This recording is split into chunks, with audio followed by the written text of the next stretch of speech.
Hey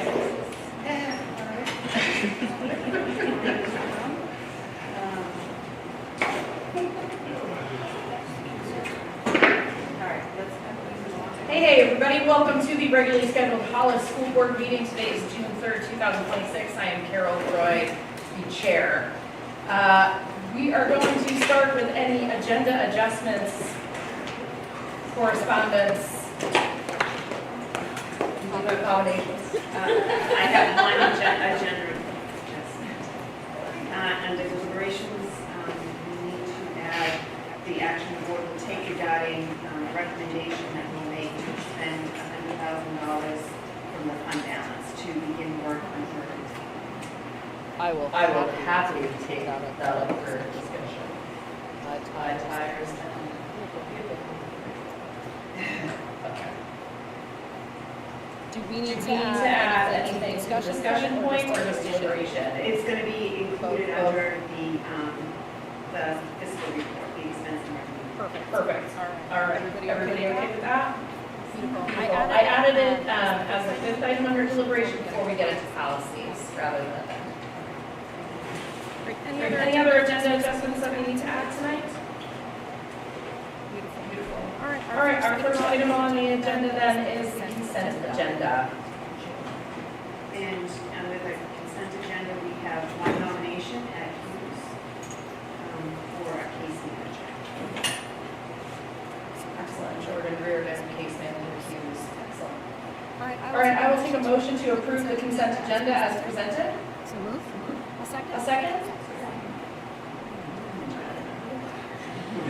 Any discussion? Fine, thank you. I know, it's credentials box. Yeah. Excellent, good time. All right, All right, all those in favor? 500, welcome aboard. Now we're moving into the approval of minutes for our meeting on May 6th, 2026.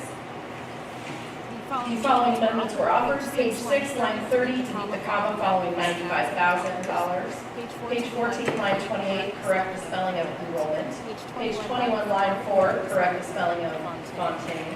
Page 22, line 37, replace the question mark with a comma. Page 24, line 21, replace that is with that has. I'll take a motion to accept as amended. A second? And I'll spell your name correctly. Any Discussion on those minutes?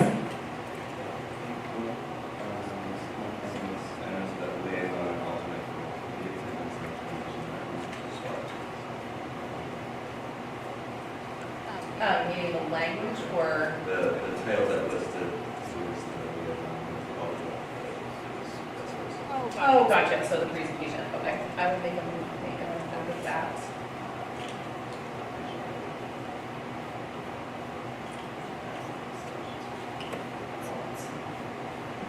Great.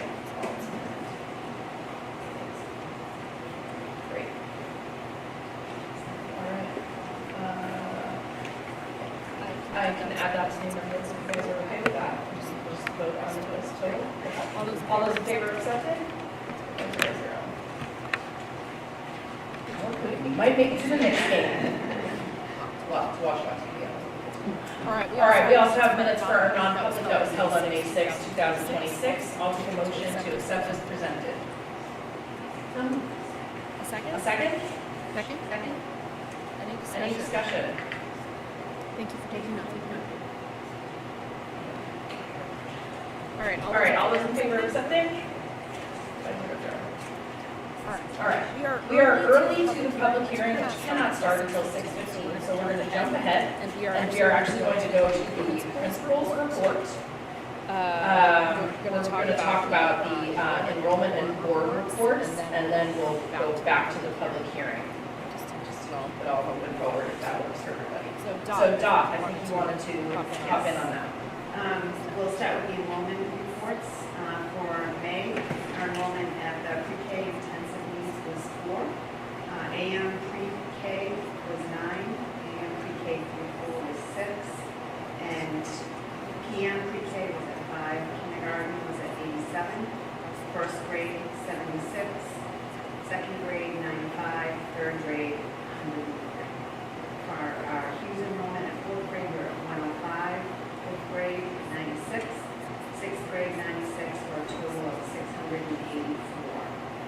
which is above the domestic inspections.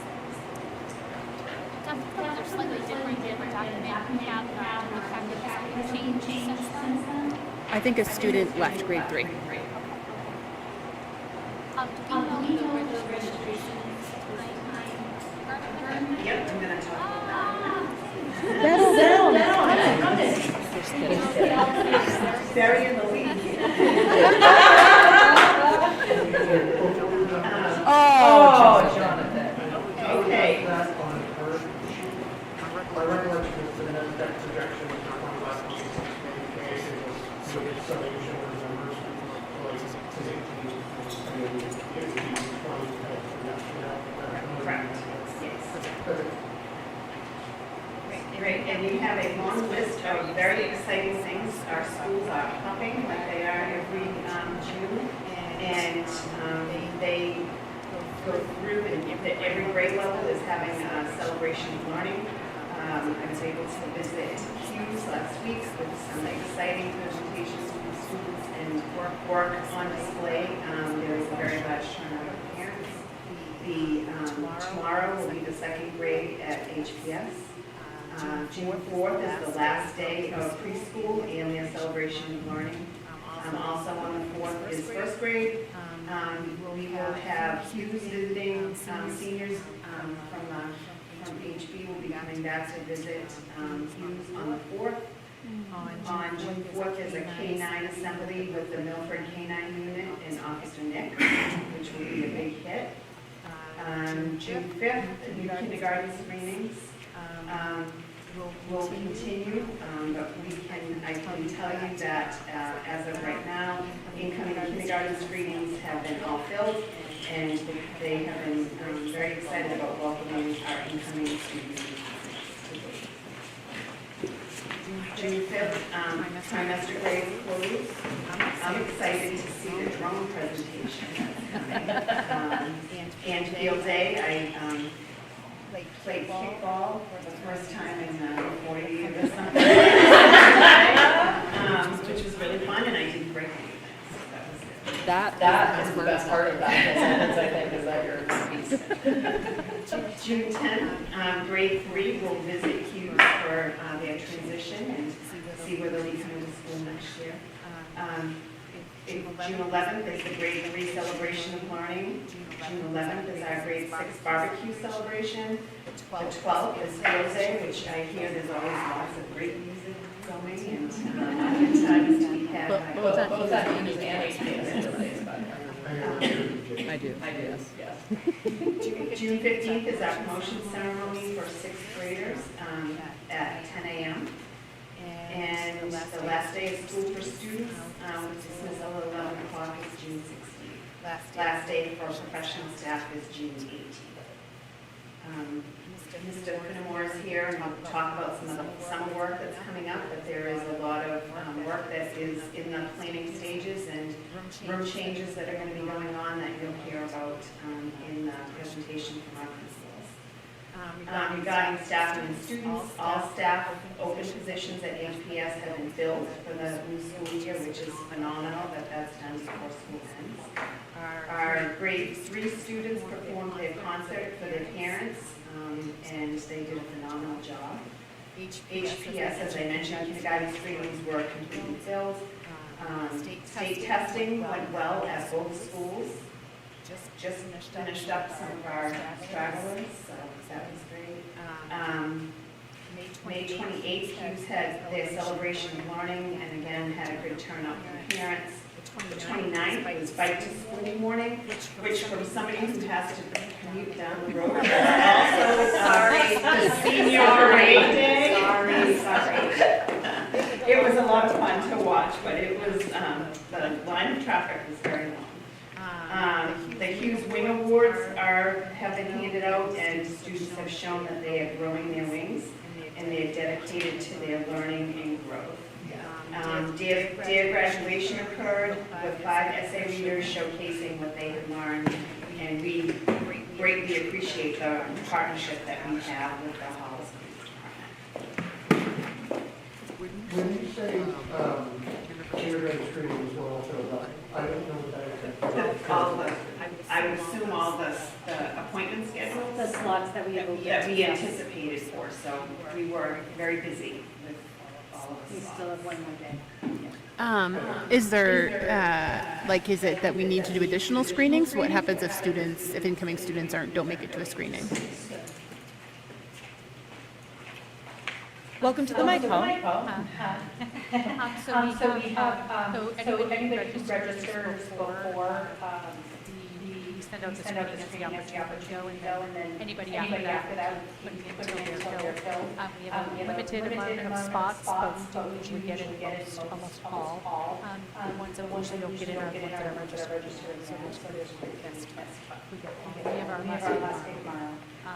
We do 3 screenings throughout the day. What happens if somebody moves in over the summer? If somebody comes in over the summer, we don't have screenings over the summer, so we take all the information from your parents and replace them as best as we can. We do our incoming, our beginning of the year stuff pretty quickly in here, so we still get a good once we get there, but we don't have them coming in over the summer. And that's our principal report, and we're on. Look at you, it's like you planned it that way. Awesome. Any more questions about the enrollment reports? Doc, could I ask another brief question? So that we just finished testing, right? There's a few students who had to wrap up afterwards. The SAS, we were already working on the dashboard to make information more easily accessible to people. What's the difference in when teachers can see SAS data versus parents versus making it public?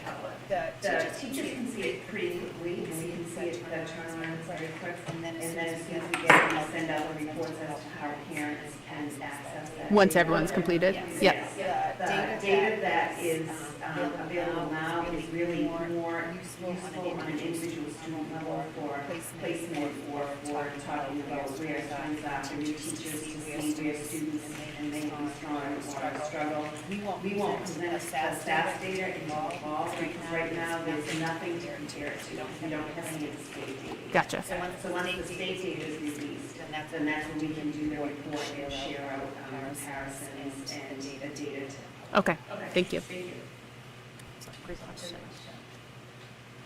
Okay, so thank you so much for that. As discussed, we are now at the time that we can go into our 6:15 p.m. public hearing.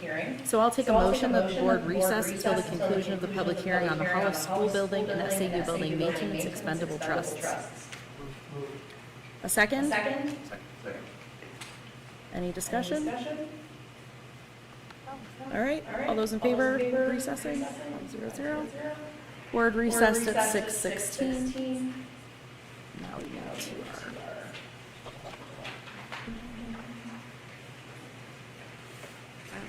So this school district public hearing is regarding the Hollis School Building's expendable trust. So I want to just hand off to Dot, who's going to talk about what we're looking at tonight in this public hearing.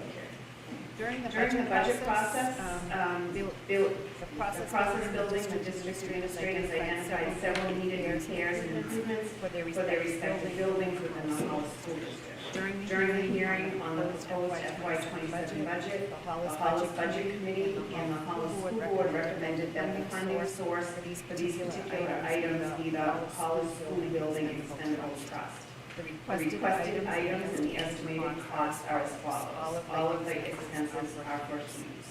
Classroom flooring, lower level, $35,000. Basketball court paving, $40,000. Basketball court replacement, $15,000. Sponge spruce removal and drywall, $20,000. Cabinet replacement phase 3, $15,000, for a total of $125,000. Our current available and expendable trust fund is at $171,000, with the addition of the $125,000 that's being recommended. The new fund, expendable trust fund balance would be $296,000. With the expenditures being recommended at $125,000, it would return the fund balance, the ending balance, to $171,000.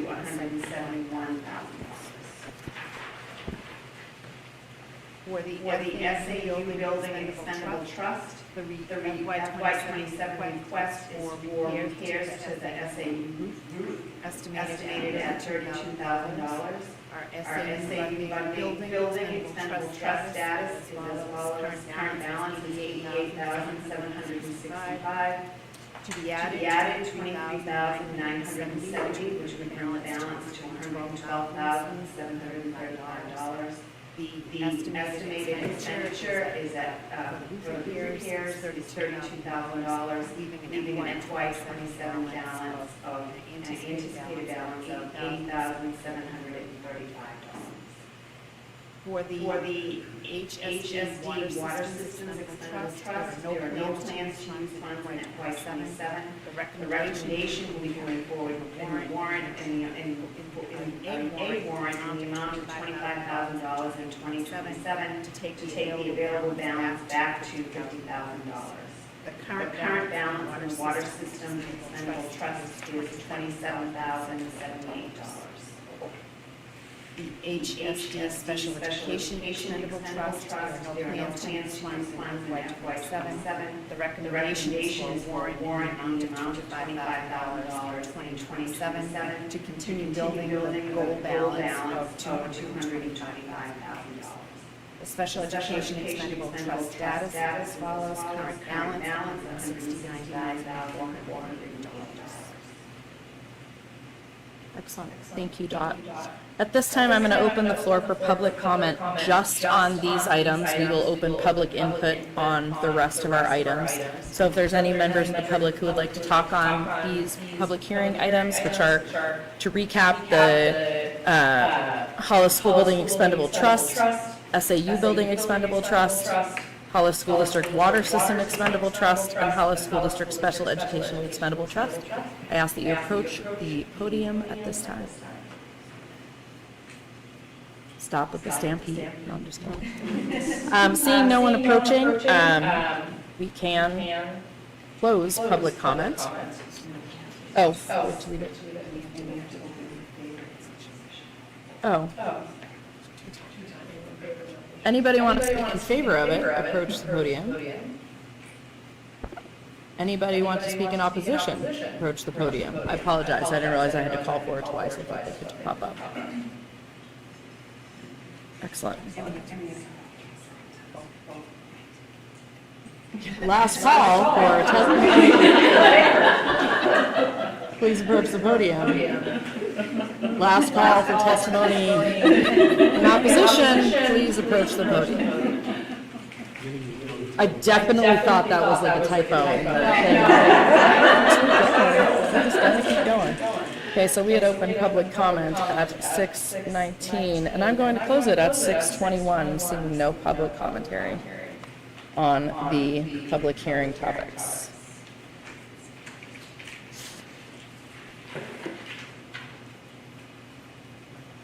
All right, so we will do our discussion and deliberation in our regular portion of the meeting. So at this time, I will declare the public hearing closed at 6:21 p.m. Which then, do we need to take a motion to reconvene? We can just come out. Okay, so I'll take a motion to reconvene. Come out of recess. Reconvene our school board meeting. Appreciate that. Any seconds? All those in favor of reconvening? 500. We are reconvened at 6:21 p.m. What happened to that one? Beautiful. Thank you, everybody. Thank you, Dot, for that information. Now we're back. So at this time, it's 6:22. I'm going to go ahead and open our public input for any topics that any folks who are in attendance want to bring forth. Please make sure that you state your name clearly into the microphone so we can hear you. We are opening it a few minutes earlier than the agenda states, so we will leave it open until 7 p.m. just to make sure if anybody else who does want to speak comes in after that time, after the 6:30 time, that is. While we are waiting for that, since no one's approaching, fair to say no one's approaching? Okay. We're going to continue through the agenda, and we are now on to our end of year presentation. I feel like you need like theme music or something. Well, we moved the screen, so you guys don't have to move your seats. I appreciate that. It's gonna have to look sideways and forward. That's okay. That's okay.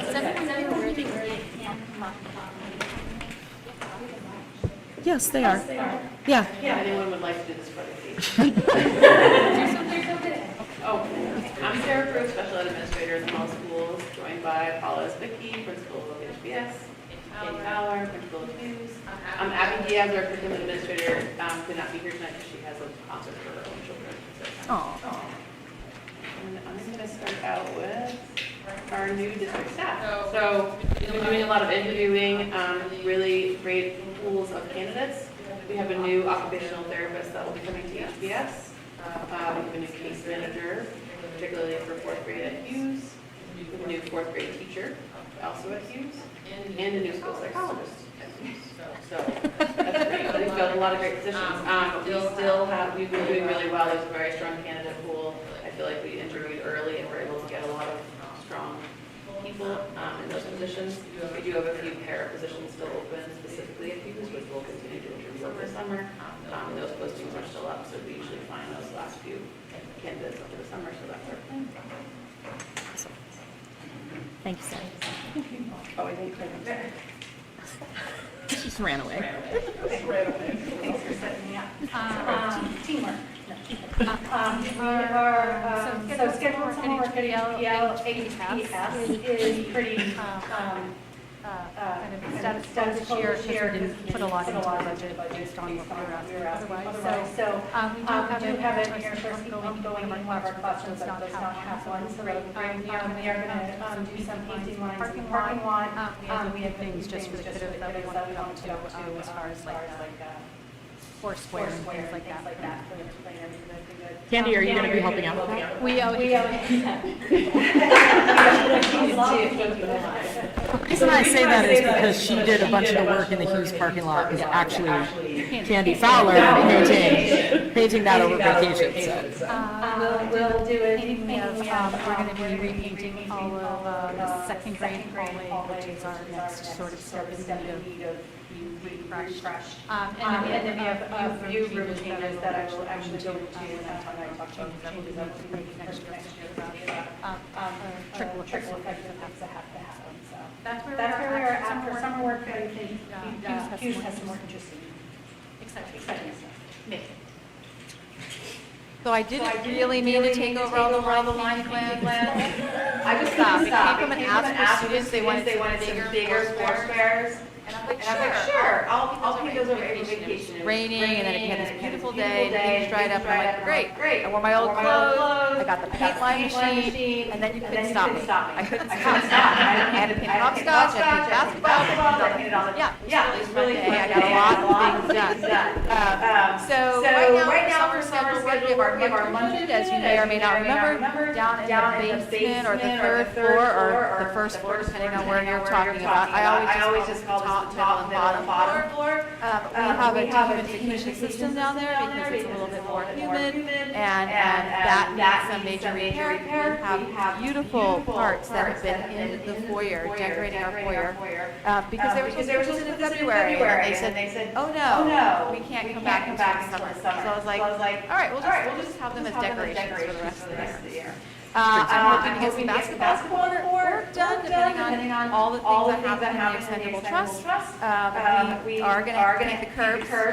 We may not need to paint the lines again. And of course, we have some deep cleaning that we do throughout the building, and especially if some of the things get passed with the spruce sponge, which is, I think, going to be messy to take down. We'll have a lot more to do. And Candy, it's a track maintenance. Is it just kind of foaming it? Oh, the track? Yeah. Well, what happens is Brewer will come out and sort of spray to kind of kill some of the grass and leaves that grow up there. It is amazing, even without rain, how quickly, when the track is not used, it reverts back into the field. We hadn't gotten up there for like 6 weeks, and then I'm like, where's our track? Because the grass doesn't grow anywhere else but in the track.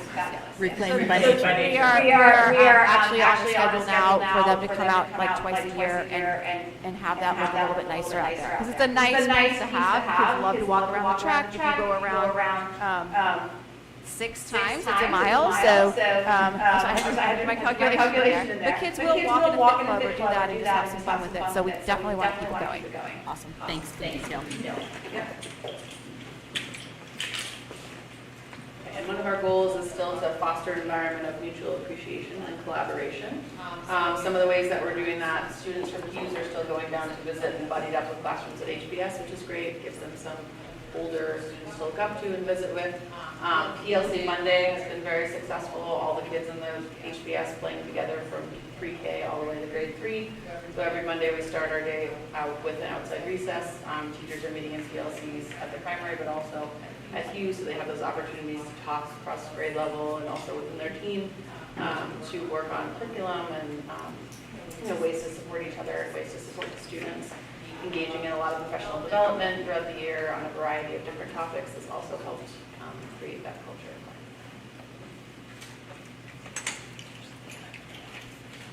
I can tell you, my Hughes kiddo loves visits from her kindergarten.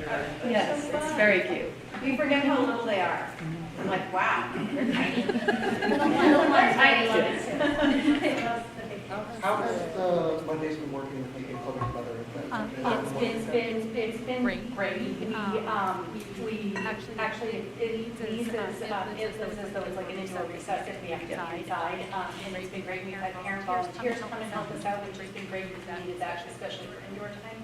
But for the most part, we were able to get everybody out when we wanted to. And I've gotten nothing but positive feedback back from parents, from staff, and from students. So it's been great. So we're definitely continuing that with that.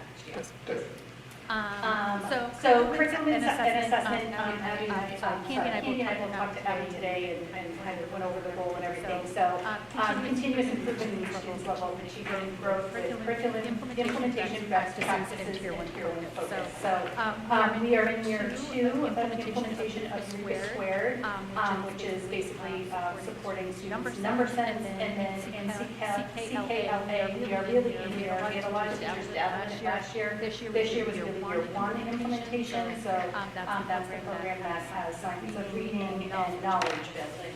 So we are continuing to work on our best practices and our tier 1 focus, and I have to commend all of our teachers for taking on one program after another, implementing it. We've been asking questions, we've been talking about it at PLC. Abby's been going to team times, talking with teachers about what we see working, where we might fill in anything, and making sure that every child is getting that top level tier 1 instruction. And I think that our curriculums that we've chosen have really stepped up tier 1 instruction and helped us to a really solid level so that we now start looking at other avenues as we move forward, different goals when we look forward to next year, which are we talking about.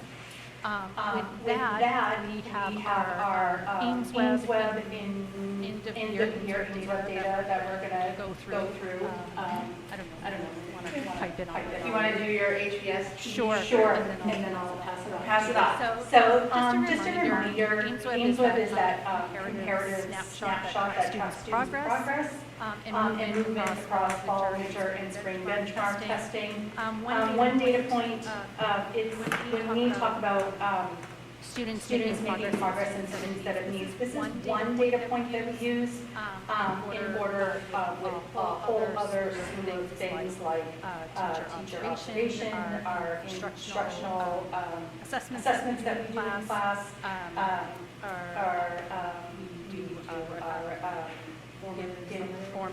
formative assessments, progress monitoring, all of those things are a piece of the puzzle that help us support these kids in continuing to grow. So this is our kindergarten Ames Web map, which goes from fall, winter to spring. We have kindergarten ELA, first grade math, first grade ELA, second grade math, second grade ELA, third grade math, and third grade ELA. And I know sometimes people will say, well, how are kids struggling if we're only in our spring, third grade ELA assessment? And it's just to remember that this is, we don't take one snapshot of a child and make all the decisions based on that. There are, sometimes they can show us, that they're growing and whatnot, but this really helps us, this gives us one piece of that puzzle that helps us to understand the child's autism.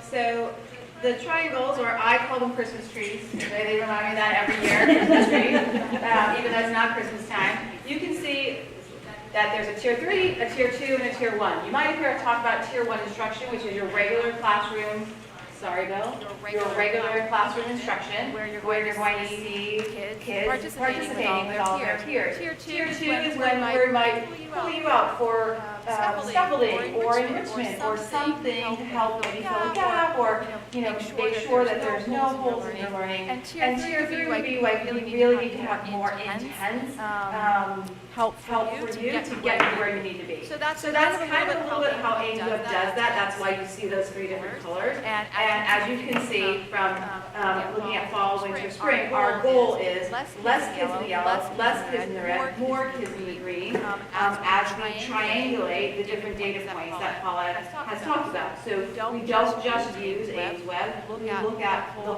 child, from social, behavioral to academics. All of those things go in along with our formative and summative assessments. So that was just math. We have ELA here. I want you kind of just looking at are we making those little colors less and less from fall to spring, and making sure that when we see this, right, when we look at this data, and I'm always super proud of the work that we're doing here, is that it takes a lot of focus to help kids exactly where they need to be. This again is one piece of evidence. We have other pieces of evidence where we see students who maybe are writing just a few sentences, and by the end of the year they're writing some amazing paragraphs. We have students who are starting out with dictation and then moving to writing. There's ways to look at that growth. This is just one easy way to show you that the programs and practices that we're employing in the Hollis School District are working for students over time. Candy, can I ask a couple questions? Sure. So can students opt out of AWeb? They can. Okay. Do we have a large percentage of students opting out? We do not have a large percentage, but there are parents who are like, I think this is too stressful, and then we just use other data points to help make sure we figure out where those children are, just like with the New Hampshire SAS. Yep. New Hampshire SAS is a little bit more formal because it's a state test, so there is a form that needs to be filled out. But if a parent emails any of us, I don't want my child to take this test, we just get them the form and make sure they fill it out, and then provide other activities for students to do if they don't want to take the test. Okay.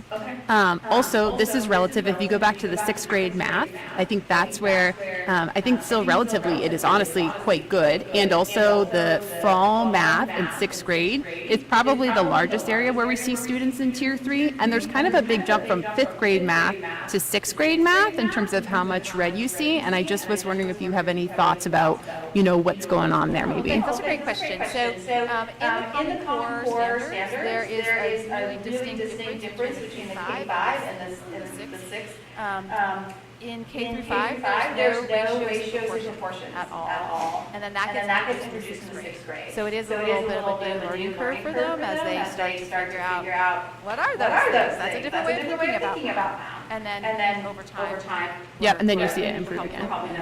On a related note, I know that my understanding, tell me if this isn't right, but my understanding is that right now we're using Eureka and HPS and still holding off at Hughes because is that right, that we're maybe not going to implement that? We're not holding off. We made a decision that we would not be using Eureka Math. Okay. We feel that the Envision Math program is working so well at the upper elementary school, and it flows nicely from Eureka into Envision. The way that it works and focuses down at the primary, it's really about numeracy and really building that base of understanding. And then up here, it's about application of that base. And so they're coming with a really solid foundation now of how numbers work, why are those numbers in those places, what does that really mean, which means we can do the work of 4th grade to 6th grade, which is all the application of those 4 operations. Great, thank you. Couple question. You kind of raised it a little bit, but one of the things, because this is my second year finally seeing this, that I struggle with a little bit is the candy corn trees, whatever. Candy corn too, that's another. Yeah. I see it now. Fundamentally, it's tricky to understand, like, looking at this, for example, in the fall. It doesn't, to my understanding, necessarily scale with expectations of the student entering the year versus what comes out. So what I mean is, if you have sixth graders starting out, they've just come into the subject, they're learning all those particular components.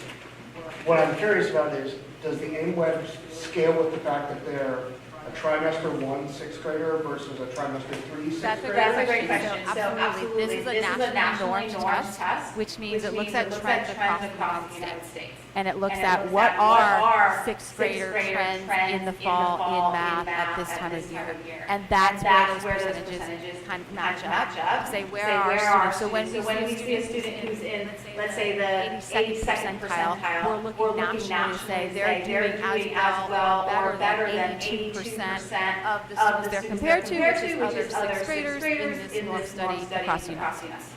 Right. Interesting follow-up on that. When we get these, do we get a sense of, because apparently here we can opt out, which I didn't know, but like, obviously that means there are gaps within the data points of the system overall, if other locations are opting out. Do we get a sense of total populace that's actually being applied? We don't. I don't know. Probably if you went into the AIM-Web archives and find their norm study, you could probably dig into that. I don't happen to know or really want to right now, but I will say that the way that they typically do norming studies is they take into account those outliers, those numbers, it's all statistical pieces, and so they kind of figure that in. For us, or for local data, right, I'm not going to know our numbers have a higher opt-out rate than another or less. I can say for us, the opt-outs are very low.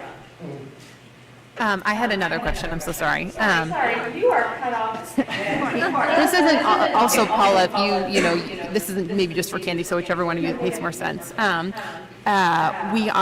AIMS-Web is giving us some like good benchmarks for math and ELA, and anecdotally, science is a subject that I hear parents expressing like more like worries about, like how are their students doing, like I'm feeling a little bit about like how to, are they struggling more? And I wonder if you have any thoughts about like how do we measure that? Are we measuring that? Like, I have so many thoughts. So I will say this. The state of Apologies. This is totally an umbrella question. So you know that students take the science New Hampshire SAS test. They take it in 8th grade, and Lauren, did they take it in 11th or no? They moved to 10th grade. It is 11th right now. Okay. It's moving to 10th. The problem with that data over time is, let's say this year they have a life science assessment. And then the year previous they had a earth science, and then they had a physical science, and then they go back to life science. So that the subject is changing, and the students are changing. So it's really hard to say, wow, you all did so much better in science. Well, it's another group of students, and it's a completely different science. So it is hard to look if you wanted like state data or something to compare. So then people are like, well, if they did it in 5th grade, how did those 5th graders who are now 8th graders do? That would be a great comparison, right? If it was the same type of science. But what happens is in 5th grade they took life, but in 8th grade it's now physical, and still don't have a chance to compare. So there is not a mechanism right now that we're giving a standardized test to all students across all grades in the state to say, how are we doing compared to something else? I can say we do a lot of problem solving and inquiry and experiments and helping kids be scientists and those types of things. But it is hard to put something up like this to say, wow, here's how they did each year in life science. So, building on that, is actually one of my second point I was going to ask. As was discussed at some of the town meetings, the co-op has started to assess, and I know high school is slightly different, but fundamentally started to assess and demonstrate achievement of the students in a little bit of a different fashion, trying to take a holistic approach. I don't know how easy or difficult it would be, but similar to the science question, I have questions on the technology side as well.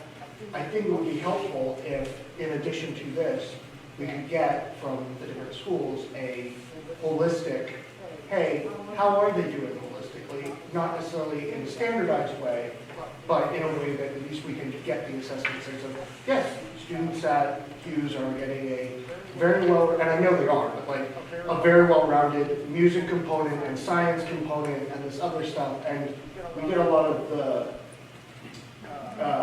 progress reports, and those look good, but if there was some way to get, So I think So I think we're talking about more about the curriculum documents, like the scope and sequence of what's happening in each building. We definitely have those. John, did you want to add Yeah, I was anything? just gonna say, that sounds, Jonathan, more like the data dashboard, you're building this. Yeah. Because we're not just looking at academic data. Right. We look at some of the other data as well, so that we have a more holistic approach. yeah, and I thought that was a really good approach overall, but like, as a parent and as a board member, I care about the academics, but especially with some of the younger ages, the social and capabilities section was more important than the academics as they grow into it. So a holistic picture is awesome if we can have it. Yeah, and I think Yeah, I think that you all have, we all have plans for what that might what that might look like. Yes, okay. Thank you. Just one more question. I was curious, I remember seeing input data last year, and it looked like the trends were pretty similar. I was curious, going back maybe like 3 or 4 years, if the trends were all like pretty similar, or did it maybe seem kind of year to year, just noticed? Yeah, I think Yeah, I think every year we see a little bit of difference. I think the trend that I can talk about the most is that where we get them in the fall to where we end them in the spring, we are shrinking our candy corn colors and really kind of taking a look. Each year is different. This is the group that comes in. What's important to all of us is that no matter where you start, you need to end the year at a different place on the mountain. I can say, it did look dramatically different for us because we had half day kindergarten, And now that we had full day. kindergarten, our first grade, so our first, second, those trees, candy corns, look way different than they did, especially with having full day kindergarten. So it has improved our growth for students at a different rate, for sure. And I'll add that we are actually currently exploring a new assessment tool that will give us better data, because that green is a very large spot. And so we're looking at one that will break that green down into more truncated areas so that we can make sure that all students are growing, and not the student that is at the top of the green in September and still just at the top of the green in the spring.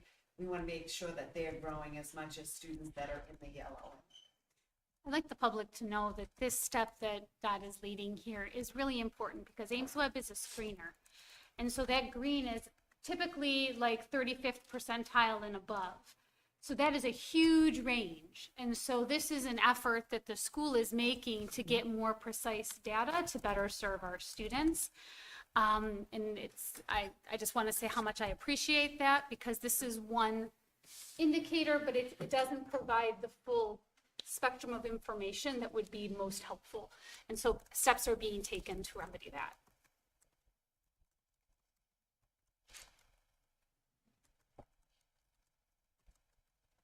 So facilities and grounds. We still remain committed to making sure that our upkeep is in good physical repair.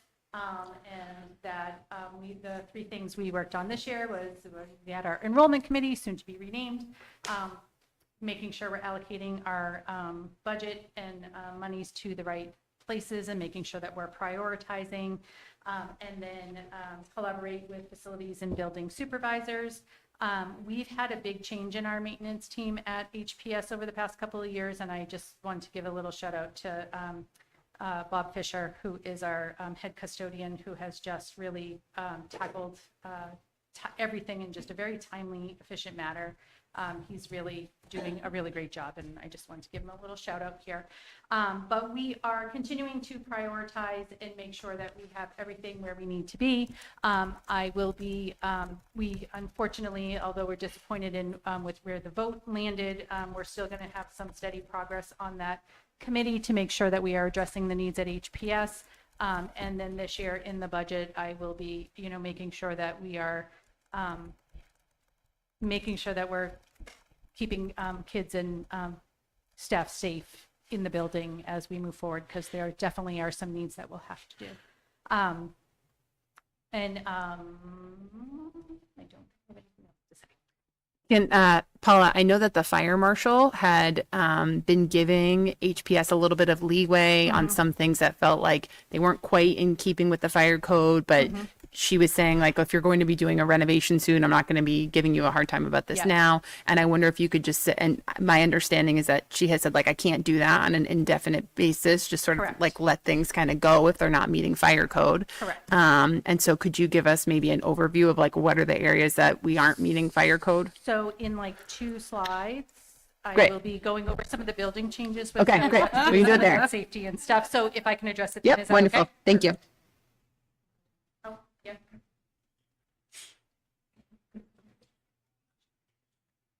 So go figure, they gave me the talking communication slide, since I don't really like to talk that much. Just wanted to say we've had some fun new things on Instagram. Are any of you following us on Instagram? Yep. It's really fun to see some of those things that we can just take a snapshot of and maybe rouse a little interest. And last night I was like doing Instagram posts about our band concert, which was amazing. If you didn't go, you could probably hear some of the snippets on there. So just really ways for us to kind of click and say, here's what's happening, here's what's going on.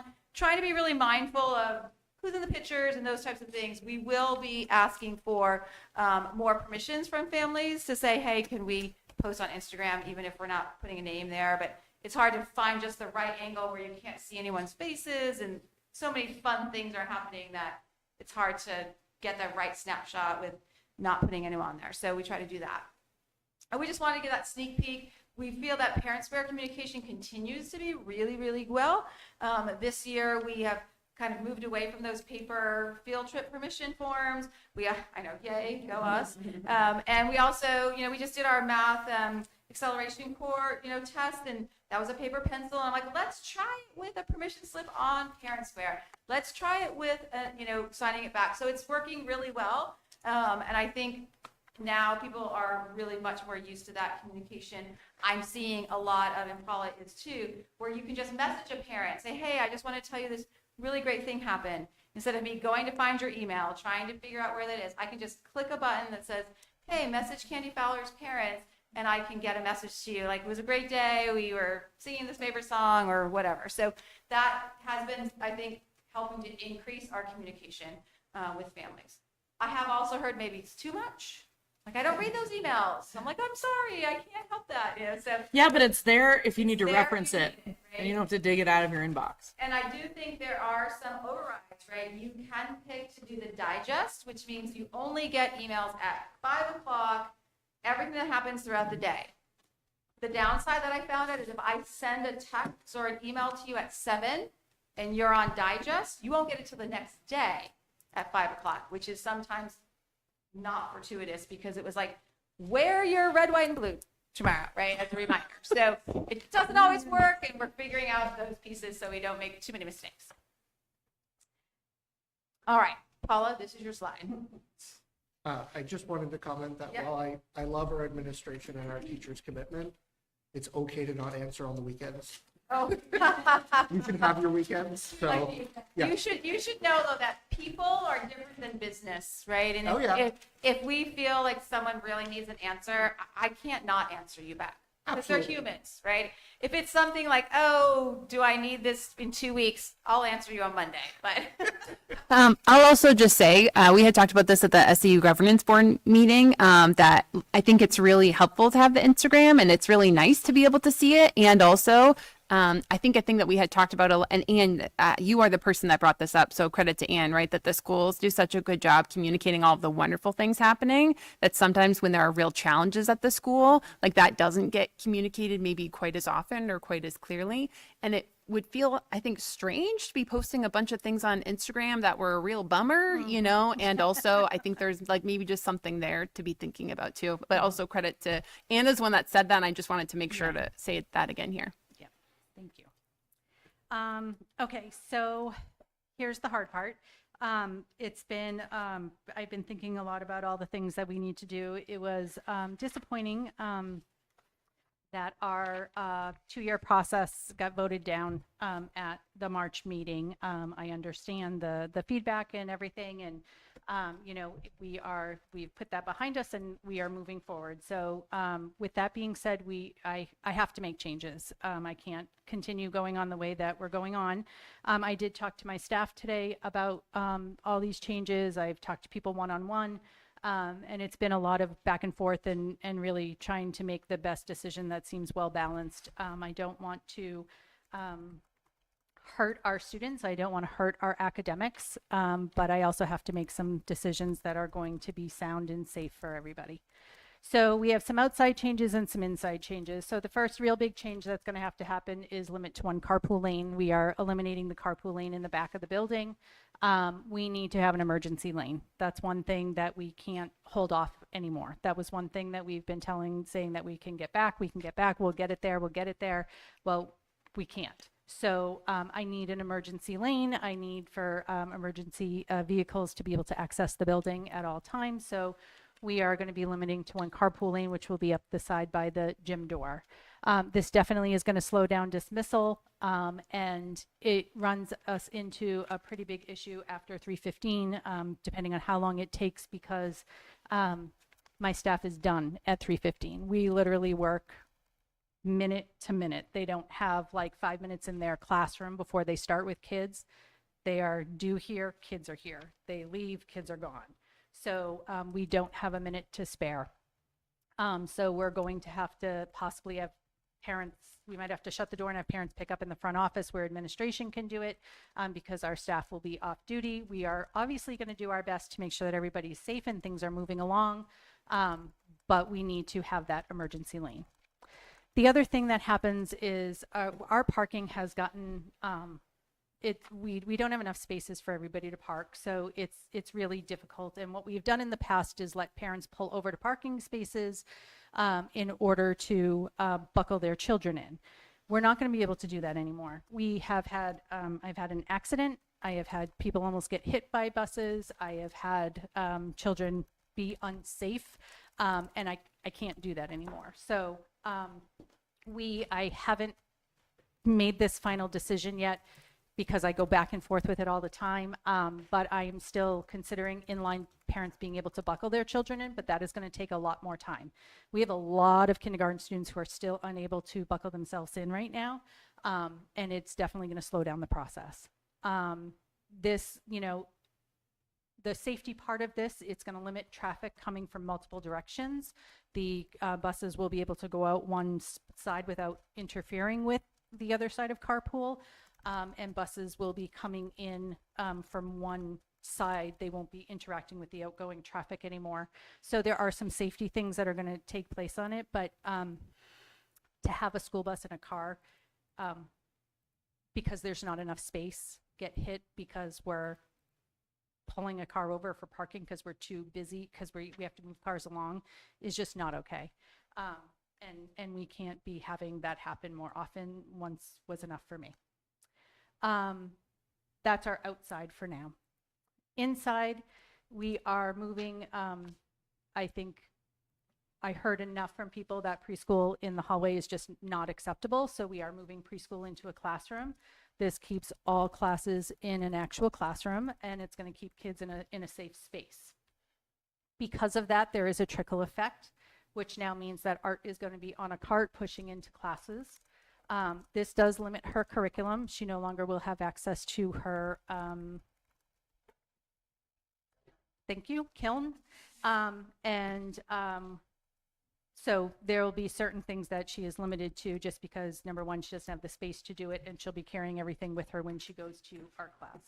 I do want to point out that we have talked about, this is the first special that's going to be on a cart or pushing into classrooms. And I have unfortunately overlooked that we have taken technology and who used to have a full technology classroom by itself, who then moved into the Learning Commons to help extend and accelerate learning for some students, to now has a desk who also pushes in. So now we have two specials that are pushing in reality.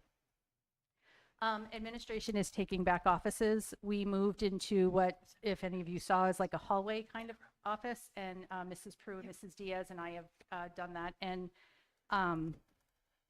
it hasn't been good. Not that I don't like rooming with them. They are great, awesome partners in a professional, but to have a confidential conversation, to be talking on the phone with a parent and having somebody come in to talk to another administrator, you're practically, I've had phone conversations like this with parents, or I'm under my desk trying to, quiet down so I can hear what's going on. It's just not okay. So that is also kickstarting some changes, because we now have our case managers, who I told weren't going to move again, are moving yet again into another classroom. That because we have a second grade classroom open, because we are going to 5 classes there. So there will be a classroom open, and we went from 6 kindergarten classes to 5 first grade classes. So there's an extra classroom in that area, which are going to the case managers. So 3 of them will be in there. In our space where we are, that's going to be the math team. So the math team, Mrs. Giles and Mrs. White are going to move there. And then we have Mrs. Van Skyver and Mrs. Nelson, who are our reading RTI specialists, who are going to be rooming with Mrs. Riley, who is our special ed reading specialist. I'm sorry, Paula. The math team and the reading specialists are moving into the space that you're in now? Just the math team. Okay. And where are the reading specialists moving? The reading specialists are staying where they are. They're getting a roommate now, Mrs. Riley, who is special ed reading teacher. Okay. And so when... No, go ahead. On the second floor. Correct. Upstairs. So when students go to work with a math specialist, are they going to be meeting in the hallway with the math specialist? They're going to be meeting in our office space that we're in now, which is kind of like a hallway. Okay. It's a long room that connects a hallway to another office.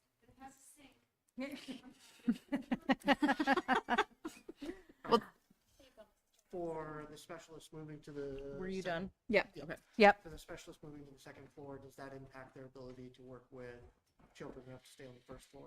So we've been given the ability to work with children at different age levels, only because they are only in there for a short amount of time. Okay.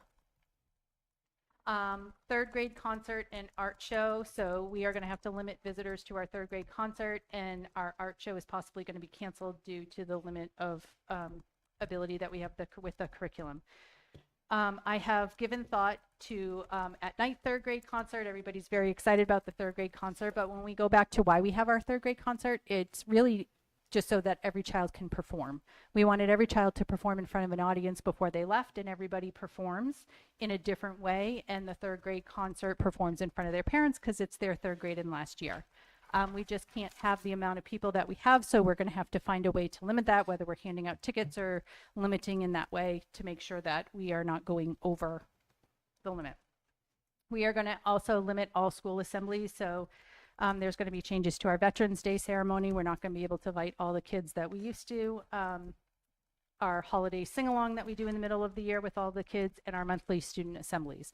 Every time we gather in there, we're over capacity, and we have to make sure that we're not. So we're going to find a way to hopefully get everybody to an assembly, but also it's going to limit the access to the assemblies. And these are all, I'm really disappointed about our Veterans Day ceremony because it's something that's really very near and dear to our heart. So those are the changes that we are making as of right now. I know somebody had asked about registration and incoming and all of that stuff, and we are at 81 kindergartners right now, and that means that there's 81 registered ready to come. We have 4 phone calls of people who are inquiring, and we have appointments for 3 coming in next week to drop off their paperwork. So we don't count those 3 and we don't count those 4 until they have all their paperwork done. We also have 3 additional first grade students that have registered for next year and 1 additional second grader.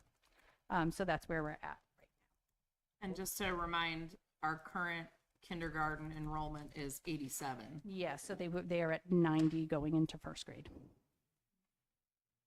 And what's going into second grade right now? Second grade is 76, and I think we'll be at 77.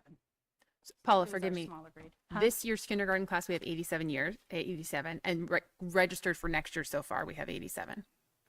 Registered, we have 81, I see. Thank you. Okay. but I did not count the The phone others, okay. calls or the inquiries. Thank you. So for first grade next year with 90, we'll be right there at the 18. Yes, and I went down a teacher to accommodate the lower class size. Yes. So did you say we're going back to 5 sections of kindergarten?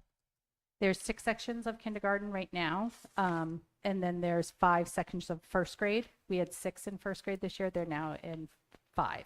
No, That's I'm right. sorry, we had 5. There's going to continue to be 5. Thank you.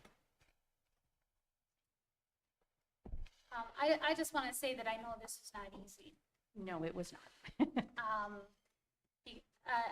Just for context for, anyone listening or watching, what Miss Vicky, Mrs. Prue, Miss Diaz have been dealing with, along with, Karen Marinaccio, with Chris Riley, Mrs. Giles, our specialists, trying to work in the environment that they were in. When we did the tour on May 20th, for those who were able to come, some of our community residents were, the word is appalled at the working situation of our specialists who work with our most vulnerable students and where they've been. A conversation that Paul and I had was, we can't burn out these people with these highly specialized skills. We have some incredible specialists at this school, like known throughout the state, across New England. We have people who are just at the top of their game and are not easily replaced, and they have slogged through being moved every year for how many years now, Paula? At least 10 years. That is not easy. I have been in plenty of schools where I've had to move my classroom one year to the next, and it is very difficult to do. And with all the paperwork that they have, I am sure that that is a huge undertaking every year. And I know you can't get volunteers for that because there's so much confidential information there, like we helped with the library when that had to be changed.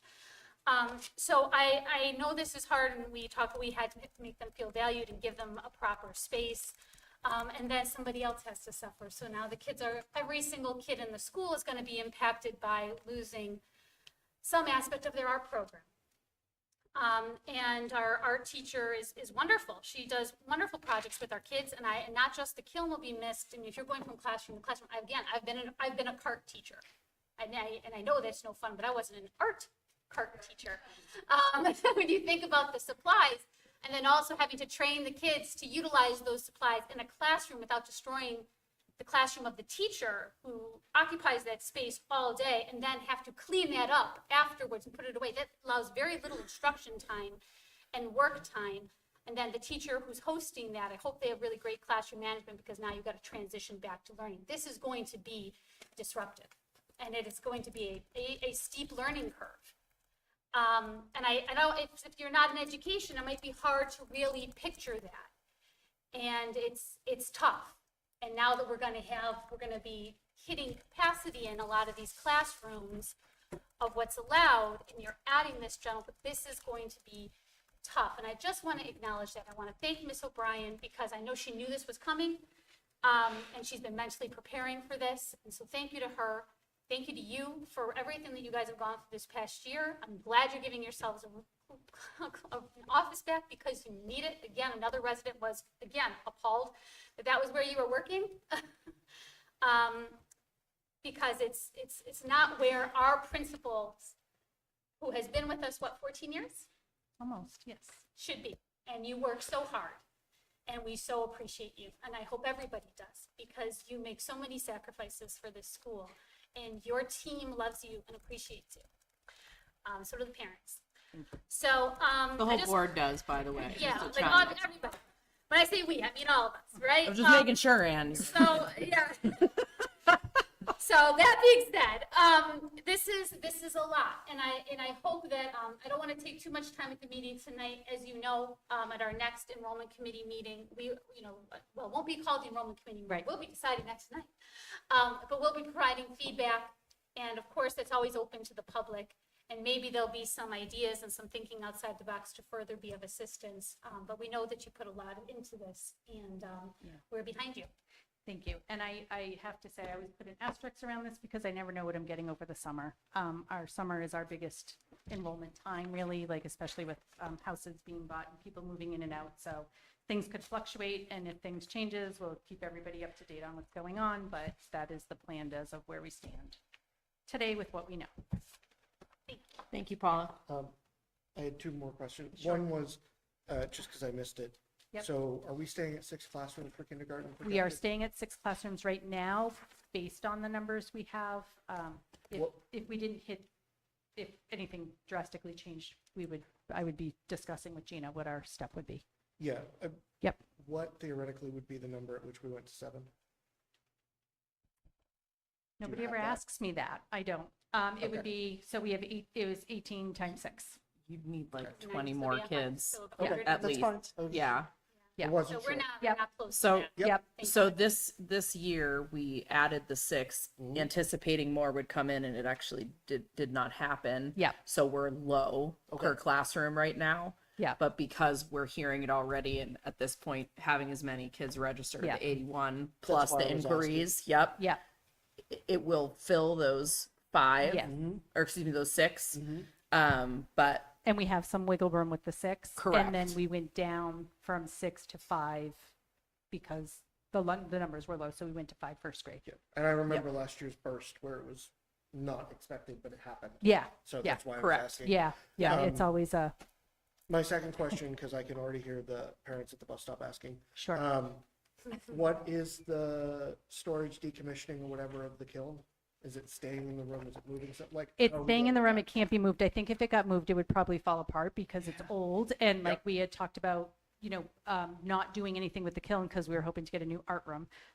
But so that's our custodian's gonna block it off in a way that will be safe and secure and blocked off. But because we will block it off, it won't be accessible to use. Yep. Okay. yeah, I know the one at Hughes has a cage around it at all Yes, times. it has a cage, but we're still gonna make it better than that.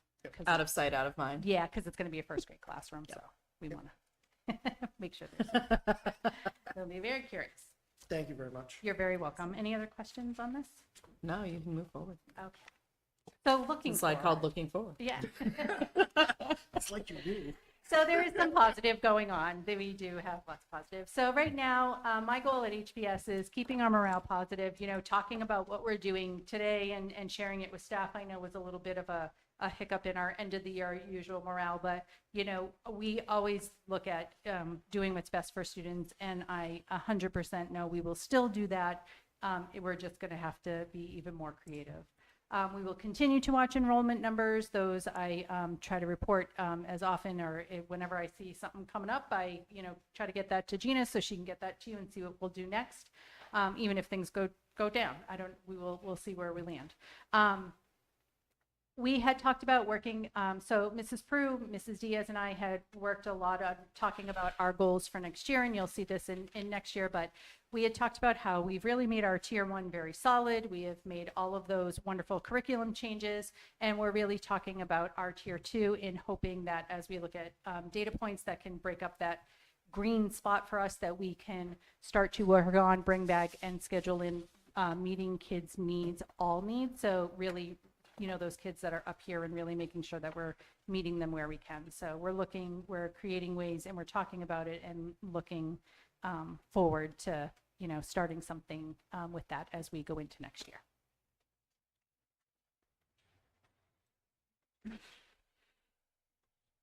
All right, looking forward, we have a lot of traditions here at the upper elementary school, but instead of me talking about all of them, I invited some students who have been waiting very patiently.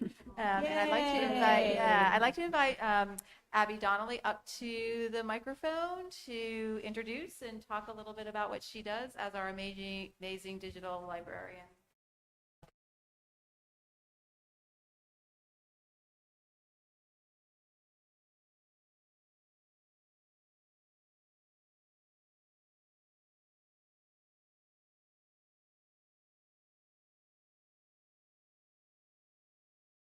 Bill. Kidding. Test? I can just use my teacher voice. We can hear you. You're good. Is that fine? Yeah. Oh, online. I'm so sorry. Yeah. It worked really great in non. Test. It sounds like the mic is working now. Test. Did? Yeah. Test. Sounds like it's working. Yes? Too much energy, too much energy.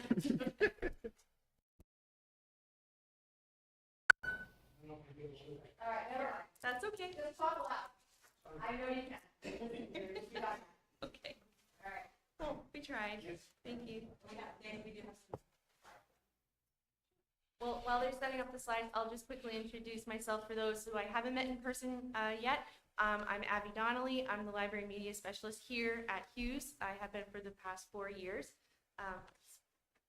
We do a lot of programs within the library, but outside of like our regular like classroom activities, we have a few leadership activities that I wanted to highlight. One of them being our student council program that I've continued since Mrs. Nickerson has retired, and it has just continued to grow.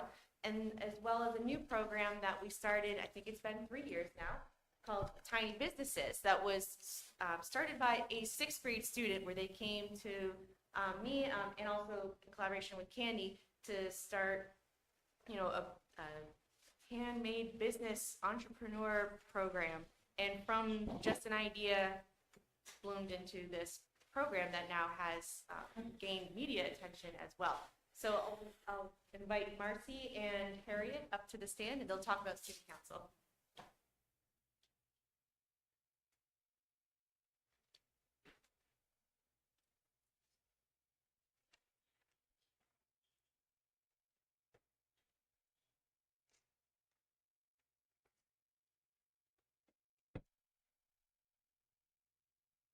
Student Council 2025 to 2026 by Marcy Wormer and Harriet Hutton. Our mission in Student Council is to help around the school and make everyone's experience better each year being here. Student Council helps represent the school in every single way and shows that us kids can be responsible and make positive changes.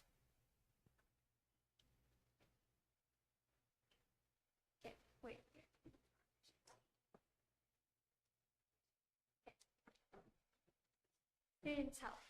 The Student Council spent their recess time and after school time attending meetings. In these meetings, we help coordinate and help with the ways to make our school a better place. We feel thrilled and excited to help out our school and make fun assemblies for those attending.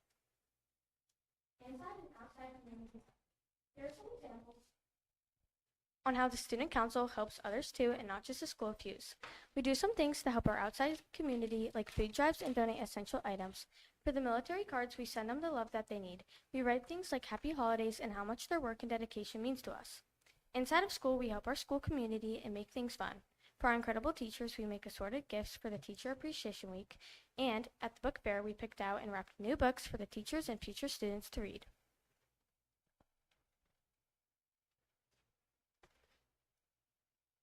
While doing all this work, we make sure students have fun. The Student Council makes sure to coordinate fun assemblies for the students to participate in. We have made gatherings like movie nights, Pie Your Teacher in the Face Day, and March Madness, where students could read a book, fill out a ticket, and get a chance to shoot hoops in the gym and win prizes. How this helps our community. The Student Council helps the community by giving back to others in need. It helps us understand how to give back and understand what they're going through. We have done things in the past like food drives, and we collected toothbrushes, toothpaste, deodorant, and other essentials for those in need. We always hope that our work helps and makes a difference.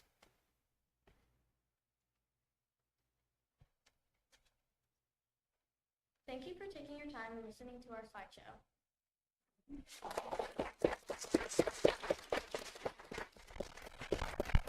Thank you so much, Marcy and Harriet. We appreciate you. Thanks for hanging in with us tonight.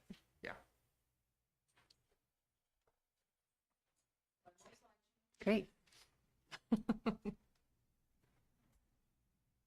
Piles of holiday cards, like all over the office. Oh, I know. It's so good. So good.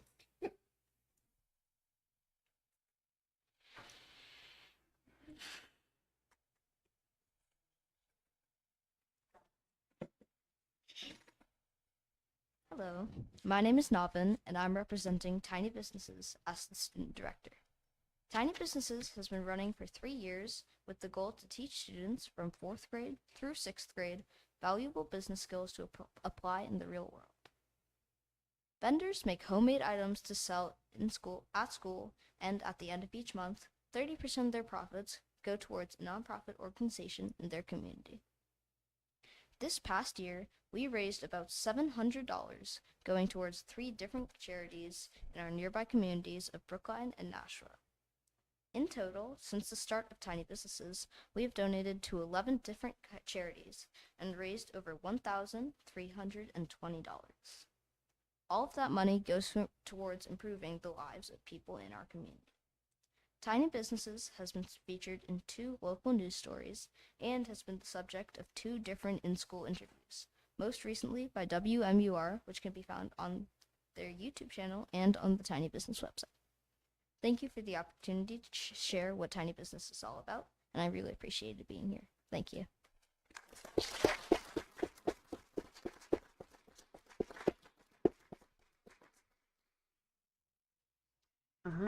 Nice. Thank you, Navon. Thank you. Great work. Tiny businesses are so cool. If you guys don't have kids at Hughes yet, it's really, really fun. Yeah. Navon, was that one of your creations? The You thermometer. patronized one of the businesses, Tiny Businesses? So he is the student director. So the student director gathers like the interested people, works on the ideas, helps them start their businesses, tells them a little bit of what it's about. But also kind of I know one of our students made that, but I think you all talked about it in the the directors meeting. Did you make it? But you had it was an idea that, yes, they worked on it together. You delegated. Yes. So we have a student director who really helps the students, and students can go to him to talk about what's working and what's not working. They also have adult support, but they really like having a student director, and we really love having that. Yeah. So we appreciate Navin and all the work he's been doing. And I just want to give a shout out to Abby Donnelly, because if she was not doing this with all the student council and the Tiny Businesses, it would not happen. She runs around during her recess and lunchtime, and sometimes I'm not even sure if she eats. She is all in for all the kids all the time, making it happen. So I really appreciate you and that focus, making it amazing.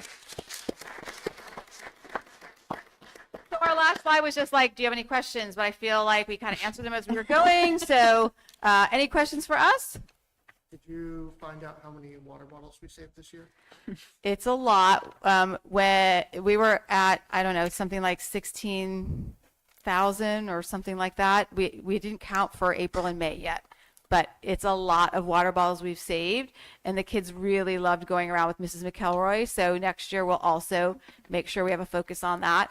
And I'm just going to do a shout out, remind your kids to bring those recyclable water bottles, because I provide water bottles for everyone here who forgets their water so they can refill them.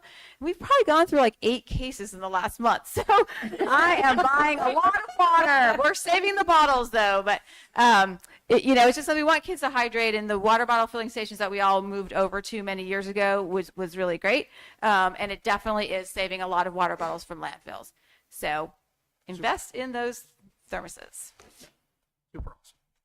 Thank you so much. Thank you so much. Paula, We Candy, appreciate the team. time. We know you have a lot of business, but shouting out what we're doing is really one of our favorite nights. One of ours too, for All right. sure. Can I just add before they leave, this is my first year here, and what has been so amazing to watch is what a special place HPS is, and it's not just one part of it. And it's because it all works together. It starts with the school committee and your support. The leadership team, these 4 women, Sarah, Paula, and Candy and Abby, just work such an amazing team. And then you saw the results, both socially, emotionally, and academically from our teaching staff, and our kids are amazing. So it really is a full picture, but it makes it a very special place to be. For sure. Thank you. Thank you.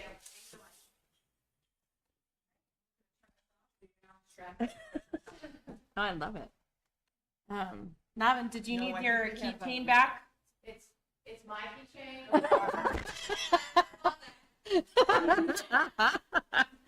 Gotta support my tiny business people. Just kidding, no. But it's not a million. So funny. All right. So thanks again to all of the kids who participated. You guys are awesome. Marcy, Harriet, and Navin. I'll see you guys on Friday. Field day. All right. So it is now 7:23. So I'm going to officially close the public input period. I don't think there was anybody else who came in that had any intention of doing public input. Nobody knew? Okay. So 7:23 is the closure of that. We did our end of year presentation. We're now moving into our discussion portion of the program. And first up is the capital improvement plan.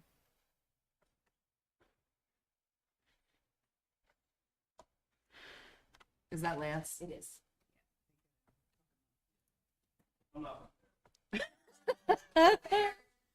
I thought you got out of presenting. I was like, wait a second, what's going on? Sorry, Sarah already left.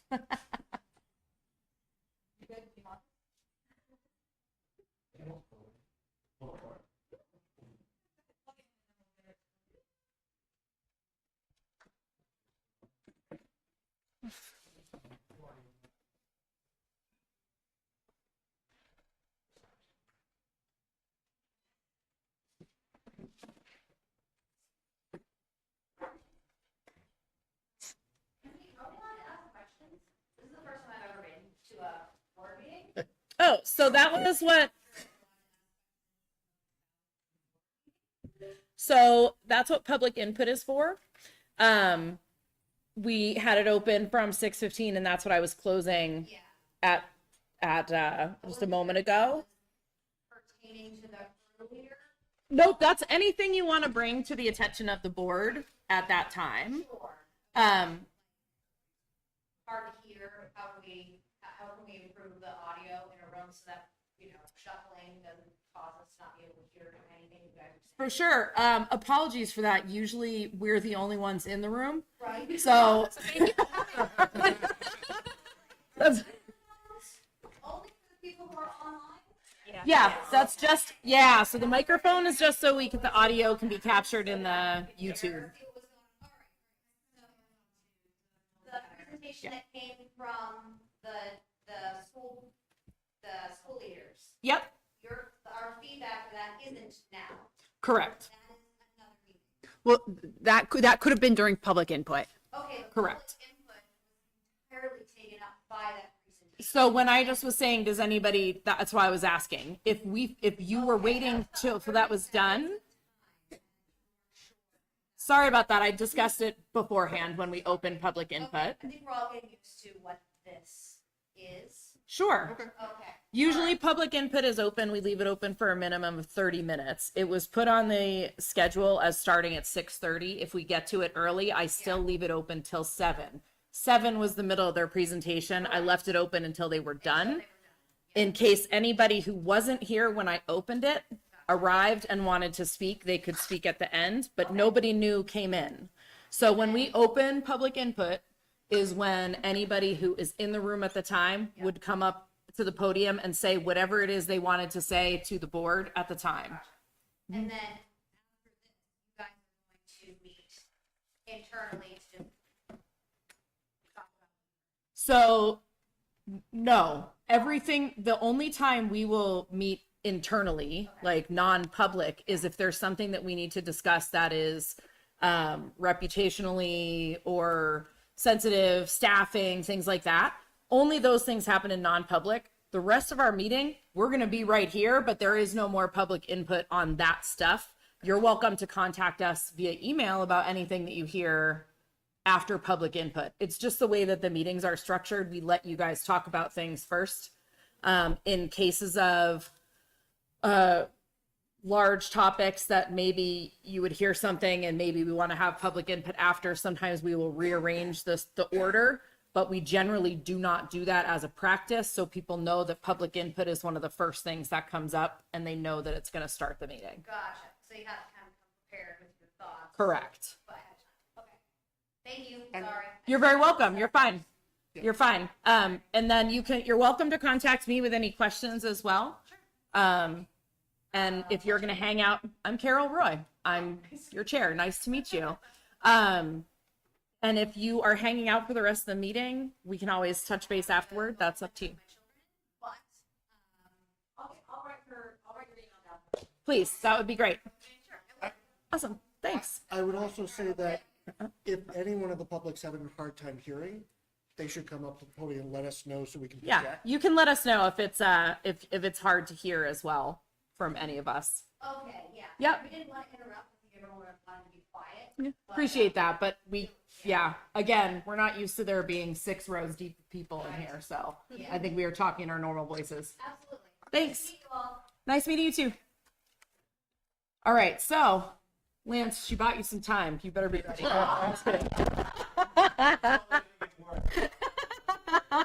Trying to talk loud. We're gonna go. I'm gonna make this short and sweet as much as I can. I'm here to talk about facilities update for Hollis School District. I think it was born out of my lovely presentation I give to the Cooperative Budget Committee every year. It goes about 45 minutes. I'm trying to condense that down to less than 45 minutes. Let's go. Presentation goals, I don't want to inform all of you, just basically, what we're doing here and capital improvement plans going forward in the Hollis School District and how we come up with that capital improvement plan. We don't just think of stuff off the top of our heads, as much fun as that would be. So I'm going to go over that briefly here. And when we talk about how we evaluate our need to improve facilities or fix something or restructure anything, we cooperate as a team, building administration, like Candy and Paula said. That includes the administration of the buildings. All our district maintenance personnel, all our facilities personnel. I get feedback from everybody, obviously, as well as the superintendent, and also outside vendors that come and go and give us input and whatnot. And also our facility audit tool, which we've used for many years before I got here. It's a spreadsheet where we go through each building and grade whatever criteria is on that sheet. We've got HVAC, building, grounds, parking lots, plumbing, electrical, whatever it may be. So then we go through that sheet. This is just a quick, snapshot of that sheet. There's 30 different criteria on it. And we go through, again, it's building administration, our facility staff, as well as other input, and we grade each category. And that's kind of how we come up with what will be on the capital improvement plan, what will go on the solid work budget items for the next fiscal year.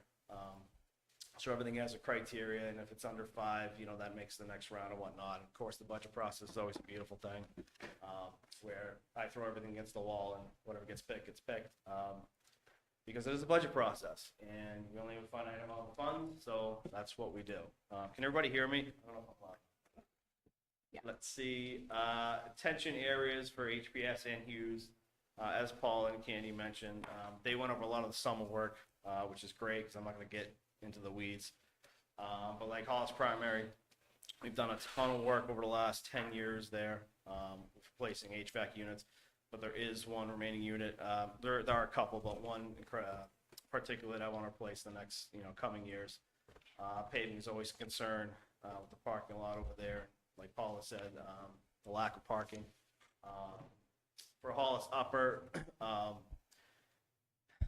we've had a lot of great feedback in co-op with dehumidification, so the primary is good with aspects of cooling with the air source heat pumps. Up here, not so much. We've been lucky this year. Summer doesn't want to come, so cooling hasn't been a huge priority, but I just know, May, June, September, October, we get some hot days in there, and I think dehumidification has worked out so well in the co-op that I'd like to bring it over here at some point, again, the capital improvement plan in the next 5-10 years, whatever that may be. The elevator's aging, so we're looking to renovate that in the next couple of years. And again, paving and flooring here at Hughes. Like this gym floor a couple of years ago, it was very vintage in my opinion. I liked it. Candy didn't, so I got overruled. That's fine. But I like the vintage basketball court. I just want to point out on the bottom of your previous slide, that is not an order of a priority. Correct. For anybody looking at this. Correct. It's not. Yeah. Everything's a priority, Carol. That's right. One. Lance, hasn't the school been consistently putting money aside for several years now for the elevator for when it is? Okay, so that's not Right. going to be a huge, we have to pay for this. We have No. money already going Yeah. towards that because you've been planning for this. I think it's 38K a year off the top Okay, of my head, great. because it is a significant amount, more than 6 figures. Good point. Thank you. Yeah, I think that's important for everybody to understand that Yep. this has been planned for. I wish it was, we didn't have to phase it, but it's a big cost. And we're always cognizant of costs, as I'll discuss further. When we talk about the capital improvement plan, I think it's very important for everyone to hear that this is, a plan that comes and goes. Like, we look at this a few times a year. As things come up, things will be added, things will be taken off, things will get moved. Because again, I would love if everyone gave me $4 million a year to improve the buildings to make it the Taj Mahal, but that's not going to happen because I'm realistic. Everyone else is realistic. It's just not going to happen. I'll get in trouble for saying that, but that's just how I feel. So when we make a capital improvement plan, especially specifically for Hollis, we include stuff that comes up over the years. I know it's not really zoomed in a lot, but we have things in there that either are coming up end of life, or like I said, the dehumidification that is, I'm not going to say it's a nice to have. I think it's a necessity going forward in the 21st century in a school setting, because we got hip to it from other districts, and a lot of New Hampshire districts are doing it. So that's how we got, turned on to it. So I think the state of New Hampshire, specifically Massachusetts, already been there, or going that route, because it's basically just a rooftop unit with dehumidification in it.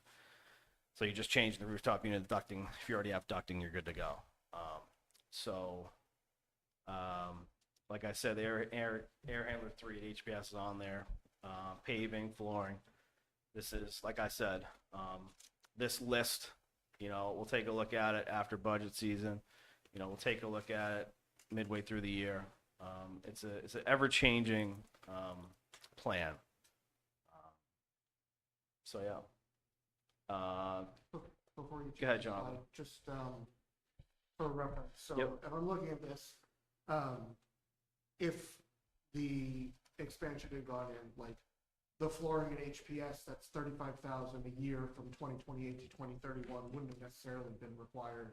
And where was the other big one? The septic field replacement at 1.2 million at 2031 would have been done as part of those plans. Correct. So like the last time I looked at this, or the time before that, like I sent to Rafi that had, I had highlights on there. I took them off because not a lot, but certain items there would have been covered in the Hollis Enrollment Committee's warrant article. But we still want to capture all of these, and that's my final point. The numbers are deceiving. I know people get scared by numbers. So like right now, fiscal 27, which is July 1st, we're at $125,000 with projects like Candy mentioned, basketball hoops, paving, flooring. Next year, which the budget process will be, this summer, right now we're targeted somewhere around 377 for the maintenance trust. That number will obviously come down. But then you look at 29 and it's 1.64 because, that's the target year. I want to put the education, kind of like really get going on that. So like, big ticket items will sway those. And my other point is, sorry, the 1.6, depending on how things play out, it could be a bond, warrant article. Yep. So that'll come off, obviously, but I still want to capture it here so I don't lose sight of it because I get confused a lot with 6 buildings because, flooring could be this building, that building. So I need to capture it for myself that it's all on there. So I don't want anyone to be alarmed at those numbers because we need to keep them on that sheet, keep them on that plan. So that's a big thing for us. And also, that's my final slide. Before I go and take questions, I just want to thank Candy and Paula. They do an amazing job as well, like you all said, with facilities in particular. And I want to thank Ed Hinckley, our building supervisor here, Hughes. He is phenomenal with capital projects in particular. He does an amazing job, and that is less work and less things I have to think about. So that means the world to me that I have somebody like Ed to take care of all the projects up here. Like I said, 6 other buildings. I got a lot of projects. And also Paula mentioned Bob Fisher, our new building supervisor at HPS. He's been phenomenal. And I could talk all night on the great things he's done and the great guy that he is. And those 2 guys mean the world to me, and we're very lucky to have them. And we're very lucky to have everybody here. So I appreciate all the feedback. And if you have any questions, let her rip. Did you want to go? I just had 2 around scope. The Hollis Facility Improvement Plan, does that include the SAU building we own and the water pump station at all? No. Okay, so are those tracked separately? Mm-hmm. I saw the study was You on saw there, the but I study. wasn't sure how that fell out. Well, it is Hollis School District, the study, for Rocky Pond. It's a great question, Jonathan. I usually don't. I'm sorry. But once we do the roof, we're done. Yeah. That building, what else are we gonna do it? All right. And that's okay. You can get back to us. But yes, I was just curious when I looked at it. No, like, we're in good shape with the septic down there. So I'd say the SAU building is the absolute last priority. Let me tell you. But great question. Yeah. So there's been some talk on the from the Capital Expenditure Advisory Committee at the most recent meeting. I'm breaking the news for that report. But there's been a desire for going even beyond the 5 years, just to get a sense of even longer term, to get a sense of, especially in particular, like bigger items. And so I was curious, now that you're here with this great presentation, if you think it would be possible to get, and the same ask is going to happen from the co-op, if there's a sense on some of those. Thanks for the spoiler. Yeah, I mean, it's like I said, it's difficult. It's difficult looking 2 years out for me. Just dealing with like what we're doing now. I mean, I still have fiscal 26, bro. I'm not gonna lie. We still have projects we have to get done, by July 1st. So it's difficult, but if people aren't alarmed by the numbers there, then I can definitely throw some numbers out 6, 7, 8, 9, 10 years. We can definitely look into that. I'd love to give you an answer, but I'm still gonna wiggle out of this one. Oh yeah, this isn't for tonight. Yeah, no, right. I'm gonna act surprised at co-op when they I do find when we're talking about 10 years out, so many things can happen, and I want to make sure that and Ralph and I have talked about this with bringing things forward to that improvements committee is, or capital expenditure, excuse me, is that we're not saying it's absolutely going to happen in 2032. It's absolutely going to be this. It's here's what's on our radar and when it could possibly happen, and everything has an asterisk next to it. Yeah, and that's what I want to stress. Like 5 years, everything changed, everything moves. 10 years, that's just going to be multiplied, right? Right. So, yeah.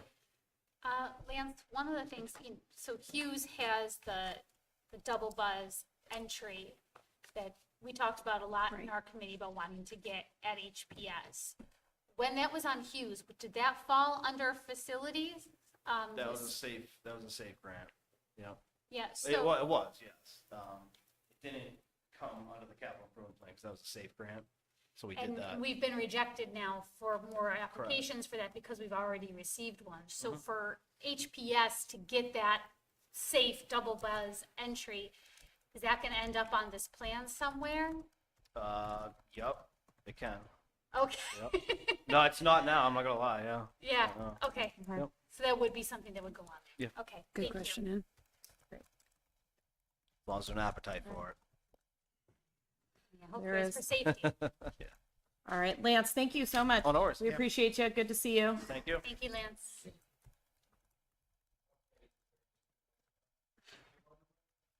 Yeah, you just gotta take the thing out and put it together. There you go. Awesome. Thank you so much. All right, while he is packing up and possibly breaking things. No, I'm just kidding. We're gonna move on to our revenue and expense report. The available fund balance remains stable. It has gone down by about $6,700. It was $93,587 at the end of April, and we are currently at $86,795, with most of that $6,700 being in facilities expenses. When we look at our expense line items, the two biggest areas for savings continues to be in regular education, that's salaries and unfilled positions or hiring savings, and then to counterbalance that, the benefits that go along with those positions. Our two areas of the biggest overages currently continue to be in special ed for student programming and transportation, and then also the winter costs for snow. Leaving us right now with a balance of $136,238 in expenses. In our revenue, we have a balance of $122,376 for an unreserved fund balance of $235,765. As you heard in the public hearing, the recommendations for the maintenance trust work is $125,000, and the SAU building trust is $23,970, and that will leave us with a current fund balance of $86,795. And we are making a recommendation that that money be used to start the work on Drury Lane, which will, we could end up with a little bit more. They're still closing out the books. And so we're respectfully requesting that the board approve to expend up to $100,000 from the FY26 fund balance to begin work on Drury Lane. And we know that this will not be enough to cover all of it, but it will get the work started, and then we'll be making another, we'll be building it into the budget moving forward. Okay, great. And since we added that to deliberation, you're looking for at us to make a motion and a vote on that tonight. Perfect. Thank you. Great. Any questions on revenue and expense for Dot? By the way, Dot, it's been all year, and this is the first time you've My first meeting. been the Yes. superintendent representative at our meeting. So thank you so much. Excellent. All right, we can move on to our data governance plan then. This will come to you every 2 years, should come to you every 2 years. Myself, Emmy White, and our Director of Technology, John Boucher, reviewed the plan. There are not a lot of changes. That's why we gave you an executive summary kind of memo on the top. The biggest edits were to change team member names and titles that were associated with their names, mainstreaming formatting so that we had consistent formatting across the document, and updating and correcting hyperlinks. In the content area, you'll see that things that were changed were to take out policies that are no longer current and or applicable to the district. And we added updating the practices regarding the Google Suite and account disposal, which you'll see actually in the policy update that we started in the last meeting, but we added the Google accounts into that. This is not something you have to vote on, although I will answer questions if you have any. It's just an acknowledgement that we have reported to you, and we'll change the date on the cover. Perfect. Thank you. Any questions for Dot on the data governance planning? I didn't see it in the update, and it's probably that there isn't any, but there been any record retention policy changes or laws? That's the Google. Just the Google change. section? Yeah. Okay. Mm-hmm. Excellent. Thank you so much, Dot. And now on to our, I'll put it in quotes, enrollment committee update. Well, as you know, our last meeting was May 20th, and the current members who were able to attend came, and we discussed the committee charge. And what I had done was anyone who had expressed interest in the committee, I sent out the document to them. I made it so that anybody with access to the document could make comments, so that even residents who weren't able to attend that meeting could give some feedback and offer some comments. And I sent all of you a link to that document so you can see that several names were on there, and there was some back and forth about wording, what to do, etc. And so then at that meeting, we were able to come up with the draft that I'm presenting to you tonight. I'm not sure, are we talking about the charge in this meeting, the mission in charge? Yeah, I mean, we've got, it is attached to our agenda, and we do have a deliberation Okay. item to see what action we'll take regarding the charter. Okay, so, I sent you also the clean copy just to make it easier for everybody to read. But I just want to say thank you to not only the committee members, but those who were in attendance at the meeting and everybody who contributed virtually to the document. And so this is still a work in progress. Just a few notes that you might want to know. We had with us at the meeting, and I believe she's here tonight. Yes, we have Julie here. We got Mike. That Julie Spence is a resident here, and she's also an architect. And so when we were talking about the naming, the idea of a building committee did come up, and it turns out that is an official term that you can Google if you'd like to. But it denotes a committee that has decision-making power, and that is key as to why it is not appropriate for our committee to have the title of building committee. Should a bond have been passed, then, a building committee would have been appropriate at that time because we would be building. And that would have been composed of, honestly, I'm not quite sure who that would have been composed of outside of our consultants and our administration and perhaps, myself. But we don't, our committee is advisory. Our purpose is to be that hive mind to help guide administration and the board on making decisions, per their respective powers. And so the title that we came up with was the Hollis School District Renovation and Expansion Committee. And you see the documents. So after tonight, once, this board decides on the mission in charge, how it should be worded, the committee will be then decided in non-public. Anybody who is interested has sent me a letter just describing what position they are interested in, what their qualifications are, what they feel that they can bring to the table. I'll be talking about those with you. Per policy, I believe it's BDF, I remember correctly, it is the school board that would make the decision, the final decision on the composition of the committee. This is something we haven't had to do before because we haven't had so many people interested before. Basically, no one. Yeah, I mean, we've always had to, like, we were kind of grasping at straws before. And look, the lovely thing is, you know, we have a good amount of people now. I had many people express interest, but it is a time commitment.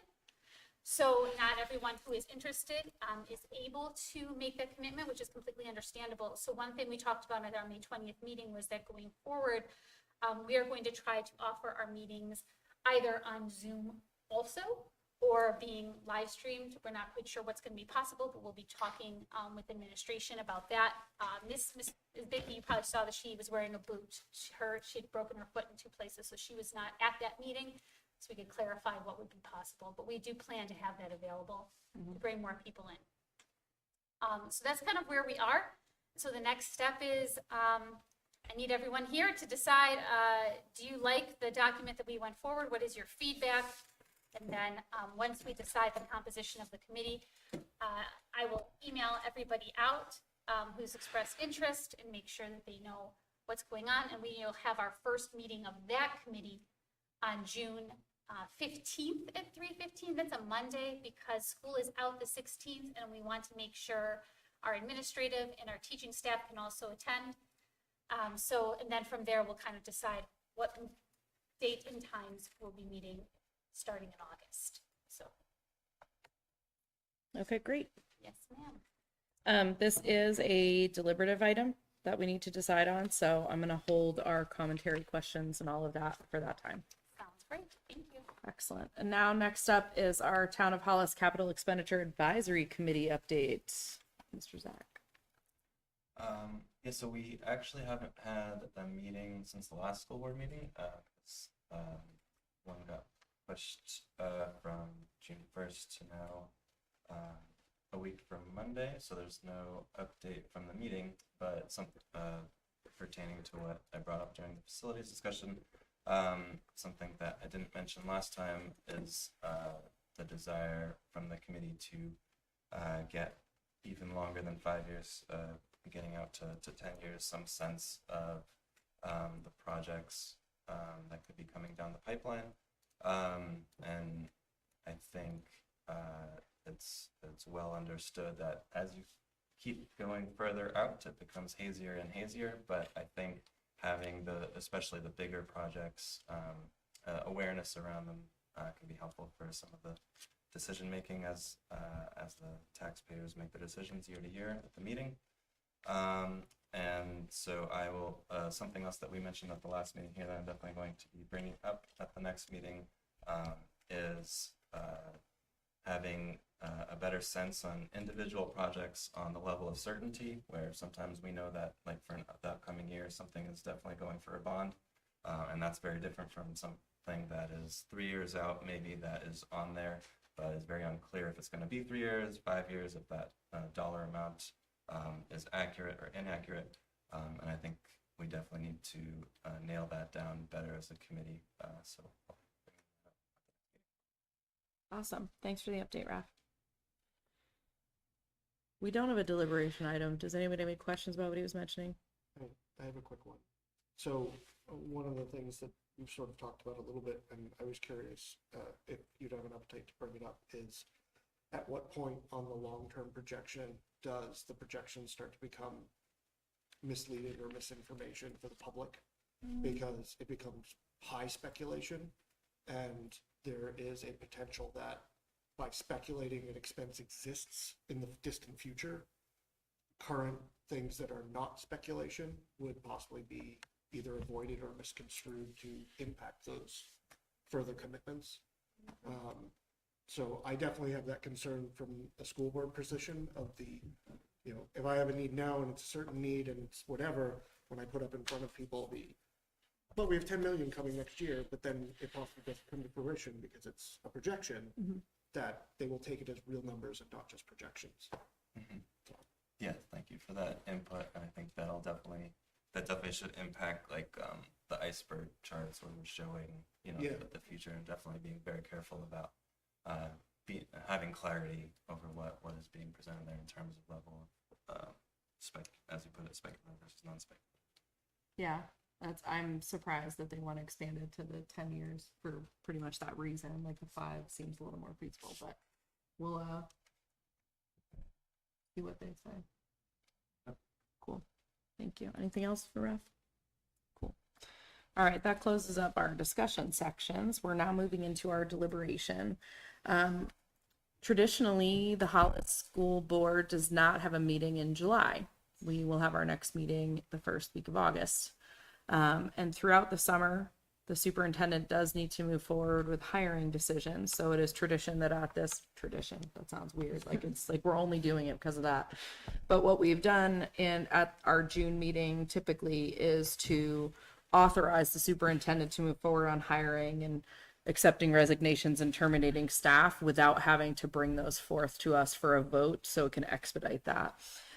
So at this point, I will take a motion to authorize the superintendent to hire, accept resignations, and terminate staff until the September board meeting and require notification to the board of such actions. So moved. A second? Second. Any discussion around this? Okay, seeing none, all those in favor? 500. All right, our next deliberative item is to see what action the board will take regarding the Hollis Maintenance Expendable Trust.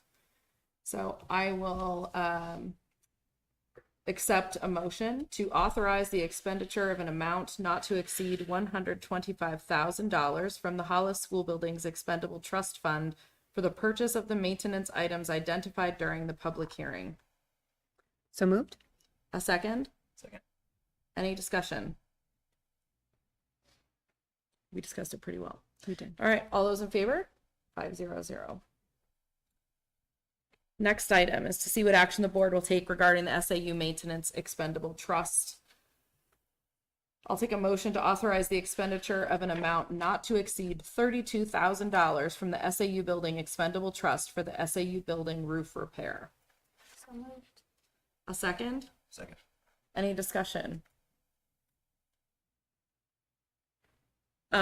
Just in case anybody doesn't know, the SAU building at 4 Lund Lane is owned by the Hollis School District, so it is our charge. The SAU is actually our landlord, so that's why we're in charge of that. Our tenant, excuse me, we're the landlord. Yeah. They're our tenant. Sorry, I'm used to saying we are their landlord, and I just mixed the whole sentence up tonight. So that is why the SAU building sits on us, or this decision sits with us and not the SAU governing board. So, all right, all those in favor of accepting, to authorize. You look down afterwards. Do you mind? Sorry. Go ahead. Not trying to be a jerk. I just wanted to make it aware for the public who may not know that the roof is in bad need of repair as well. So this isn't like we're doing it optimistically. It's the roof is actively leaking. We need to do this. Okay. Yeah. Good call. All right, so all those in favor of authorization? 500. Thank you for presenting those, Dot. Appreciate it. All right, our next deliberative item is to see what action the board will take regarding the Hollis Enrollment Committee charter. I will take a motion to approve the renaming of the Hollis Enrollment Committee and the charter for the newly named Hollis School District Renovation and Expansion Committee as presented. So moved. I was like, you better be the second. Any discussion? I had some items that I know I had sent ahead to Ann, but were fundamental questions. So I think one of the critical things that kind of came up is across various sections, specifically like scope 3 and 4. I was trying to understand why this particular committee was pulling in staffing into its scope when, to my understanding, staffing was not necessarily a consideration. Like the position of staff was, but how it's worded, staffing in and of itself was not necessarily considered. And I was trying to figure out whether that was related to discussion around potential needs alignment and budget, whether it was a discussion around how staff are doing with the current conditions, or just a district management scope, that lives with the, so, sorry, rephrasing that. I felt like staffing lived with the administrators and the SAU in general, and that the committee would not necessarily have inputs on those beyond what the board does already. And so I was trying to understand what the impetus for the yanking was. Yanking? Yank, addition, I don't know. It's not addition, it was in the original. Okay. So that was originally, so that Mr. Corey and I originally wrote this. And, you know, this isn't something that we talked about very often in this past year, but it kind of, you know, we are an advisory committee, so it kind of allows us to, I mean, I think we could anyways, quite frankly, but provide feedback on the level. So for example, when last summer, we were in this situation where we had 89 kindergartners registered, and it was, geez, do we go? That was actually a conversation that I was pulled into as a part of this committee. The committee wasn't meeting around this time. And I would assume that it's partly because that's how the committee was viewed, as getting inputs from on this topic. You know, again, we don't have power to make those decisions, but to be, you know, consulted with, or to provide feedback, or to get ideas from on that as well. So that's basically just kind of keeping with what was original. But, you know, I think that even without that sentence, if Mrs. Vicky and Ms. Berksog wanted to get feedback from the committee, they would, regardless if that sentence is there. Yeah, and I think my only major concern was that when it starts to come into staffing and discussions, if they happen in committee and then the committee reports, and thereby they don't happen at the board level, that there may be discussions or content that doesn't make it onto the agenda, that instead comes in through discussion of a briefing from the committee, and that there may be insights or conversations that the full board might want to hear that may just go to the committee instead. That was my concern a little bit. Because there were a lot of discussions last year where it was like, well, the committee has talked about this, or in your case, Ann, because you're highly involved, I've talked to Gina and I've talked to Paula about these things, and the board was asking questions, I know I was, of, well, what were those like, and did these conversations happen?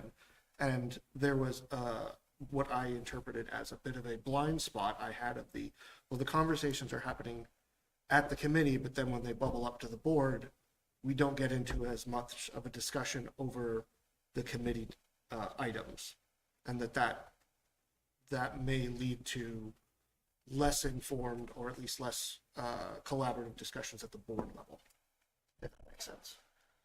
I guess They will be reporting everything they do to the board, at which time we will discuss all of it. Okay. So I personally am not concerned about this language. I think with them being as close to it, they're going to be the ones that can provide us with the amount of detail that we may not have otherwise had from that perspective. Yeah. Okay. And that's fair. Sorry, Anne, if you needed to say something. No, else, I just was thought a little bit confused about where you felt there was a disconnect, but, you know, I can't even think of an example. Our minutes are pretty thorough. And I provide pretty thorough reports. I guess I'm just not confused. Maybe sometime offline you can let me know how I can maybe better make that connection. Because I've never heard that feedback before. Sure, no problem. I think it might be verbiage related, just because of the way it's used in other things. So I get it. Did you have something else? I did. Okay. It was not a critical item, but I felt like in the first bullet of the financial impacts, I sort of wanted to remove the word "the" because it has a bit of a connotation of the potential enrollment expansion.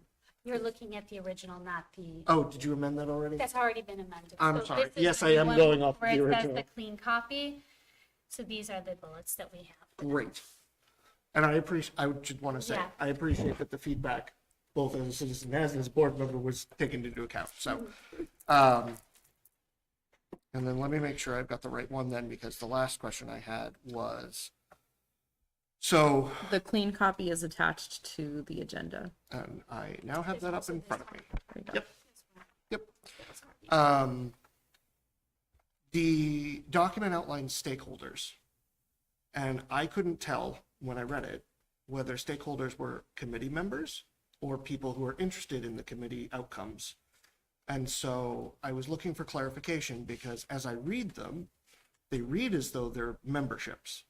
But if they're memberships, then I had additional questions. So I was curious for clarification on what was meant by key stakeholders. So that was actually part of the original language as well. I think it was just, when we put this together, it was like, well, who are the key stakeholders in, what happens with increased enrollment? And so that was the language that we used. I have no problem with changing it to committee members. This does describe membership. So this is like describing it. So if that's something that you wanted to change, and if everybody would like to see change, that is absolutely fine. I don't think it necessarily changes the purpose of the document. So I think that that's fine. I think it adds maybe a little more clarity to change key stakeholders to, committee members. I don't feel overly strong about it. And also it is a little more clear. Committee membership. Yeah. And that did raise up my second. So if there are members, which no problem. Is there a reason, or what is the reasoning behind breaking out parent guardians versus community? I just was looking to understand. Because a community member doesn't have to have a child in the school. I understand that. That's the difference. Okay, but Parents and guardians mean they have a child in the school if you read their description of it. Community member just says. I've read the description. Okay. My specific question then is, so if you get two parents who are involved, and you get a third parent who wants to join as the community member, are they restricted from doing that? I mean, I don't really want to restrict anybody. I mean, as I've said over and over again, everybody's welcome to come to the meetings. I've never had problems with people coming to the meetings and speaking out of turn or, prohibiting the work that we were doing. On May 20th, our committee members were there meeting, and we had it felt like an audience for the first time. It was really kind of neat. We ended up turning and saying, we would like to contribute. So I don't think anybody would be necessarily turned away. I would probably, these are some of these things that we can kind of talk about non-public, but I really want to find a way to keep anybody who's truly interested involved. But I can tell you right now, we have more than enough community members and parents and guardians interested, and I'd love to find a way to keep everybody in the loop and contributing to the work that we're doing. Can I piggyback on that then? If there's membership, actually defined members, are they the ones who might vote on ideas that are moving forward, and then other people would be just audience with public input? It's a great question, is there, because we've never voted. We've been a small group, and so there's been a lot of discussion. I think that is something that once the committee is formed, I would probably put to the committee. Are we going to, right now, I can't even necessarily think of a situation that we would vote on per se, because again, we're advisory. And everybody's thoughts and comments are pretty meticulously accounted for in our minutes, and we may even start having recordings of our meetings, and so things will not be lost. Okay. But really, it was just the original guidelines were just to make sure that we were gathering at least that many people. We had said 1 or 2 members, and it just kind of felt like, no, we need at least 2 members. If you want, we could even throw in at least. But it was just in revising this, can we, officially state we want to, and also as a message to the community, we want to include more people. We wanted to quantify it also in a way that we're making this bigger because we want more voices. I think that, at some point I probably will talk about meeting protocols with the group, and especially if we feel like that's necessary. So I guess following up on that, so like last year when we got rid of some of the building proposals, right? We weeded some out. The enrollment committee itself didn't vote on which ones to weed out or whatever. It was just a collaborative decision. No, it was brought to the board. No, I know, but They brought forth the choices to us to make a decision. my recollection, I can talk, was there were 5 originally. There was a decision to bring 3 of them to the board. But we still presented all 5. Okay, that's what I'm not At remembering. at that September 17th meeting, we still made sure all of them were demonstrated to everybody present, the staff, the community. Remember, we had 2 meetings on that day. We had the one of the regular enrollment and we had the information session. They just did not recommend. We just said why we didn't Yeah. recommend it, but we wanted to make sure it was known, and we presented it to the board as well, that those 5. Okay. But we said, these are the 3 that we feel that the board should consider, and this is why, and this is the one that the staff and residents overwhelmingly approved of. But as a committee, we never necessarily voted, but we kind of talked about why it was such an easy agreement to eliminate those. But you're right, there might be a situation where things do become more contentious, and I think that we'll establish protocols at that time. Okay. And I think the committee membership is going to be easy, is who's showing up every time. Yeah, and the reason I bring it up is mostly because I was listening to what Carol mentioned and what you mentioned about the vote and the discussion aspect. And I absolutely agree, it should be open to anyone who wants to be there, obviously. But it almost made me wonder, okay, so there are certain people who are really necessary to show up, but in terms of having parent members or having community members, or even the architect as needed, they're not, if it's a committee where it's more of a discussion and less of a voting aspect, my question would be, okay, do we put these other ones in, knowing that in general, if people are going to be involved and show up, they're going to show up, and you're very flexible to that. Does it need to be a reserve in the charter position? Or fundamentally, since this committee, and its advisory role, is bubbling up all the information anyway, do we just not bother with that particular component and have the committee be, okay, we're going to discuss and bubble up that information? I don't know if that's germane to how committees are usually put together, but it just felt like if we didn't need the structure, I didn't see a reason to necessarily instill it. I think we need the structure because we need to have people who are committed to staying informed. There is so much information that is shared, and we have very few meetings before we have to actually have a warrant article put together and presented to the budget committee and then put on on the warrant for the town meeting. And so anybody who's on the committee, I mean, this is why people wrote me letters, and they went from 20 plus people down to around 6 or 7, is because, we really need, and I ask this, if you are saying this, that you want to be on this committee, you are committing to attending the meetings and reading the minutes and so forth, whether virtually or in person, et cetera. So, it's not like, we're writing a contract or anything, but it's, it's kind of an on your honor, and I'm taking everybody at their word, and I think we all should. So the membership really means that you are informed. There are some lovely parents who would show up to some meetings every now and then who I, included on, I'm sure you noticed, just like yourself, I always included you for sending out agendas and minutes and so forth. And I know that they were, but they were not committee members. The members need to show up and have showed up. So if that clarifies things. And we could also even we could talk, during non-public, do we have alternates, to have some people who are maintaining information but are not able to attend all the time. Those are things that we can discuss. Yeah, no, that explains it very well, and I do agree with your viewpoint on the reason, and I do want to get it on the record of I think this was a really good comeback from the last meeting. I think it was thoughtful. It contained a lot of the information that I know I discussed and I suspect the community discussed. And a lot of my questions are more around, it's my first go around putting a committee in place and trying to make sure where necessary we put structure and where not necessary we don't put structure because it works anyway.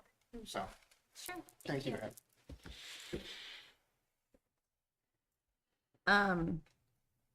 So the motion that was made was as presented. Do you need to amend that if you're going to make a change? So I would say just changing the language of key or stakeholders to committee membership, I think was what I heard. Was there anything else anybody else wanted to change in the document? Okay. So I would amend my motion. Is that what I need to do, right? Mhm. Oh, look at me knowing stuff. It's only been for you. Here's the gavel. Bye. So I would like to amend my motion to approve the renaming of the Hollis Enrollment Committee and the charter for the newly named Hollis School District Renovation and Expansion Committee with the amendment of changing the phrase key stakeholders to committee membership.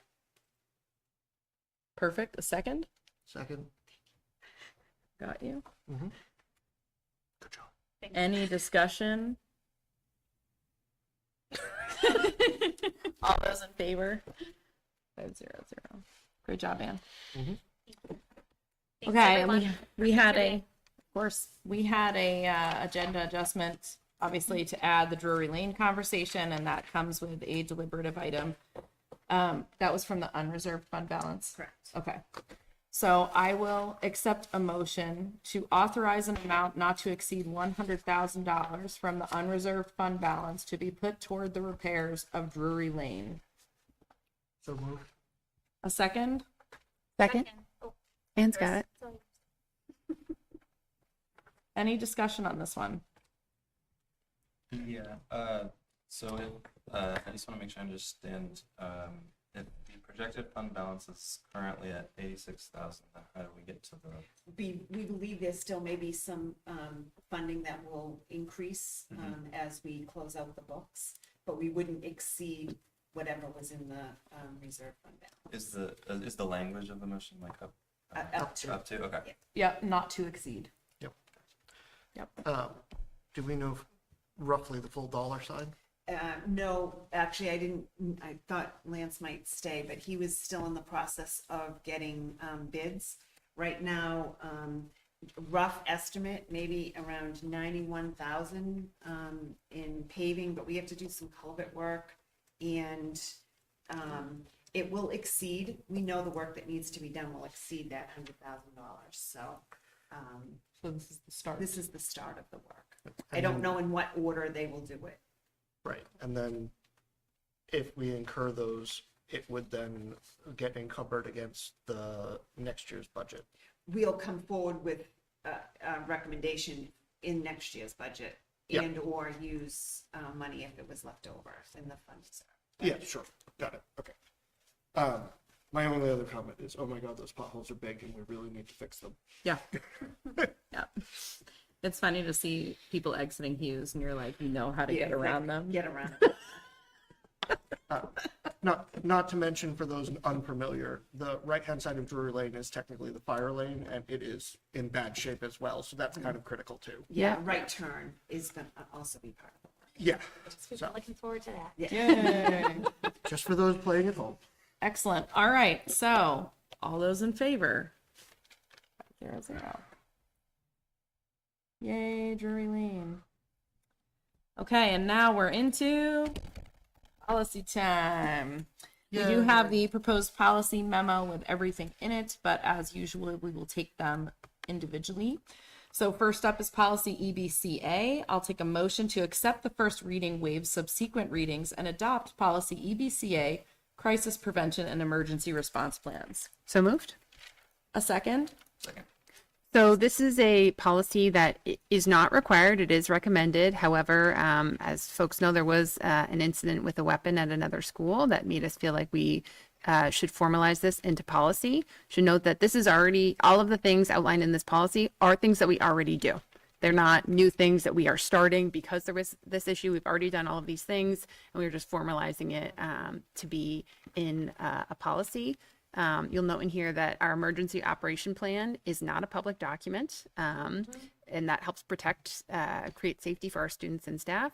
And we don't even share it digitally amongst staff at the school, or the school does not share it digitally. It's not emailed ever, because it's a highly confidential document. And so that is in there, noted in this policy twice, because we want to make that clear. But because this feels important to have this policy, and because this is not creating anything new, you know, we're hoping to do a first read and adopt.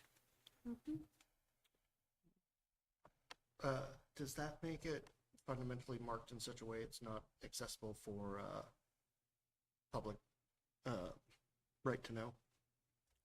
That's a question. The documents, the The EOP. superintendent has the right to not release any of the safety plans. Got it. For the record, the chair of the school board signs the EOP for each building each year. Mhm. Any other discussion on ABCA? All those in favor of accepting first reading, waiving subsequent, and adopting policy ABCA? 0-0. Thanks for your work on that. Our next one is this one, man. Policy GBEBB. I'll take a motion. This is its second reading. I'll take a motion to accept the third reading and adopt policy GBEBB, employee-student relations. So moved. Second. Discussion. So the only edit from the last time you saw this was that we took out a policy that was referenced that is not actually a policy of ours. So that's the only change that you'll see from last time. Oh, it's up in the top? Yep, in the gray bar across the top. I think Anne might have, did you call that out last time, Anne? I may I think that was an Anne call out. maybe. I don't remember a lot. We'll give you credit for it. You remember plenty, don't worry. My brain cells are consistently telling me. I thought I read that there was an adjustment to number 2 under A as well. Did I misread that, or was that already in there last go? That was what we discussed Yeah, at the meeting. we discussed it at length last meeting, but we didn't make any changes. Got it. Okay, thank you. Yeah. Any final comments? Seeing none, all those in favor of accepting the third reading and adopting policy GBEBB?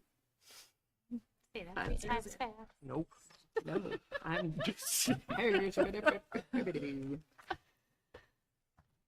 look at all these comments.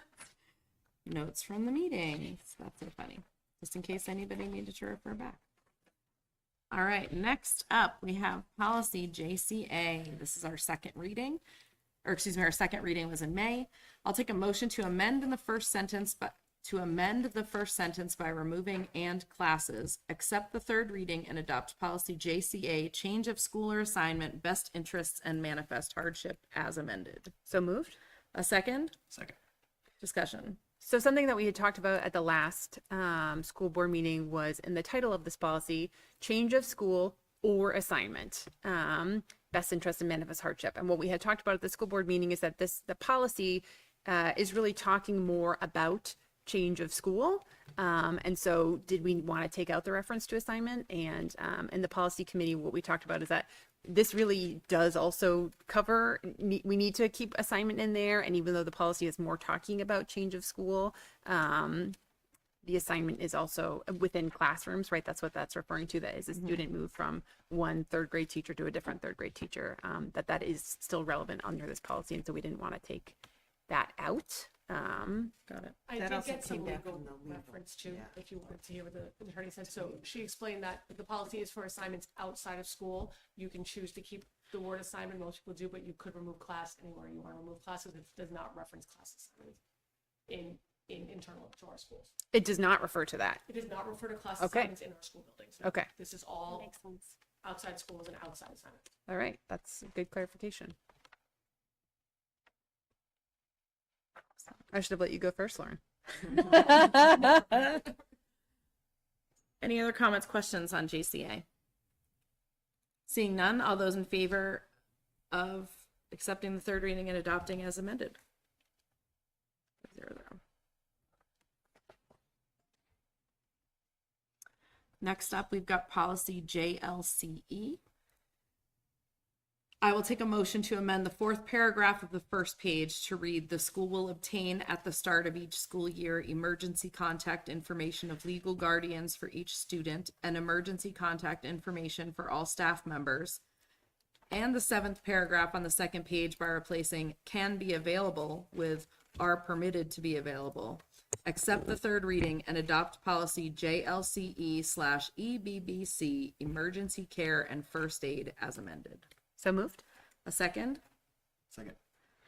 We made the change, the school we don't actually have the legal guardian information for our staff because they're adults and they don't have legal guardians. And so we just made an edit so that that was more clear there, that we do their emergency contact information. That's funny. Yep.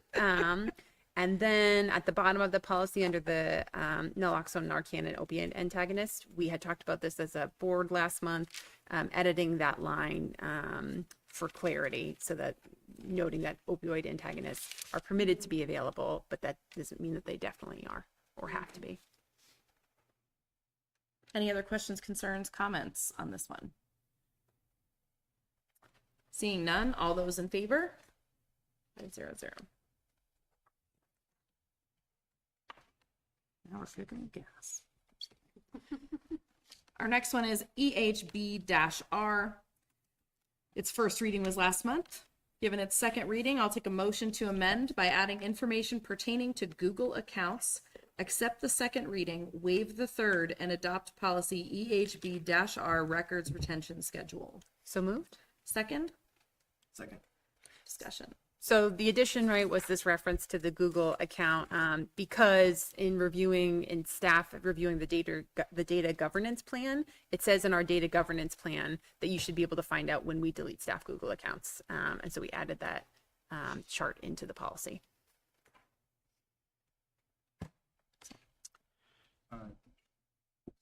Then I guess if they switched from Google to some other service, then would it become out of date? I would imagine so, and that we'd have to update it again. Okay. Right now, there's no intention to switch. This just because this seems under the Google accounts, it says as approved in March 2024 by Superintendent Corey with reference to the should we be putting the name in our policy? It should just be superintendent. By the super, maybe by Well, the no, superintendent. it's a historical statement. It was I approved know. 2 years ago by that person with reference to it. But do we? I mean, How do we feel about that language? I mean, I will say it's true that that's notable from other policies. We're not saying, oh, this is the superintendent that initiated this policy. And so yeah, it is just- He different. would have been the superintendent in 2020. oh, absolutely. Yeah, I know. I mean, like, certainly there's nothing wrong with this statement Sure. as far as being factually correct. It's just, it seems funny to see in an official document the actual name of an employee. I don't know. Just seems kind of funny to me. We can take it out. That's what I'm I saying. don't know. If it said superintendent, we'll know who was In this March 2024. 2024. So we can take the name out. I don't know how Mr. Corey feels about his name, you know. Maybe he's like, cool, you know, I don't know. I don't. So right in that column is identifying what the statute or the rule is that is referencing. You know, the first column is the type of record. The second column is what's the rule that says we have to about this record, and then what's the retention period. And so I think we're saying the rule was that we made the rule, right? But yeah, we don't have to have Superintendent Corey specifically in there. So maybe we just Say superintendent. yeah. So let me ask this question. There is no retention listed in the column next to Google accounts, though. If That's just the headings. It starts with the custodial. That's why there's nothing there. Thank 'cause you. Sorry. With everything being underlined, I was like, It's I hard don't know what I'm It doing. does kind of Yeah. get buggy. It is also a little bit, yeah, but, and then, you know, it's tough to make these and they're so, it's fine. Thank you for doing this. Would you like to amend our motion to mention that amendment? And then we can still. Yeah, but Jonathan has a. I have other comments. That's before we do fine, that. but I'm asking if she wants to do that, then that would have to happen as well. Should I wait to see if Jonathan has more comments? We before will wait. I would be happy to motion Okay. to amend my motion though. Or because the other question is push it to August. I think we don't need to push it to August. At this point, I'm not going to say that because that is such a small change. It doesn't feel necessary to me to push it to August. If Jonathan has a lot of other amendments he'd like to make, then maybe we need to push it to August. Go ahead. It's my fault. I understand. Just because I've been in that realm recently on the federal side, is there any guidance or was there any guidance from legal about holding staff and other support staff records in archive for a period of time in case litigation or other accusations come up? All of the information in here was supplied by Carrie Marsh. She reviewed all of it, our human resource director. All And it statutes. reflects all the changes that just happened recently in law. Okay, so we do not have a concern that if we were to be sued a year later, that if we didn't have the data, we would be found not properly retaining things? Right, I mean, and again, there's statutes of limitation on certain legal actions and such, so right here for district administrators leadership archive for two years, Yeah, I saw that that. could likely make sense, you know, there's only 1 year statute of limitations on many things. It would depend on how much information would be personal to that person, because we have documents and other storage things for different documents that we may have that may be needed in something like that. So really what's being archived for those personal accounts, I mean, you may not even need like emails and certain things for certain Totally- actions. so I don't that- understand. Which is why I think this is, I mean, I wasn't the one to vet this, but I trust that Carrie, as she went through it, this could make sense and from a legal standpoint.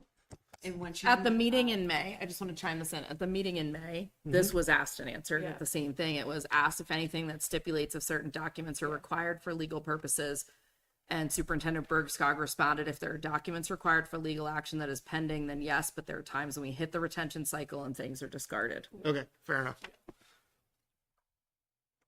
I'm good. Cool. So I will amend my motion to accept policy EHBR, the local records retention schedule, to amend. I'm just scrolling down. Would you like me to read? Please feel free. Help you? Yep.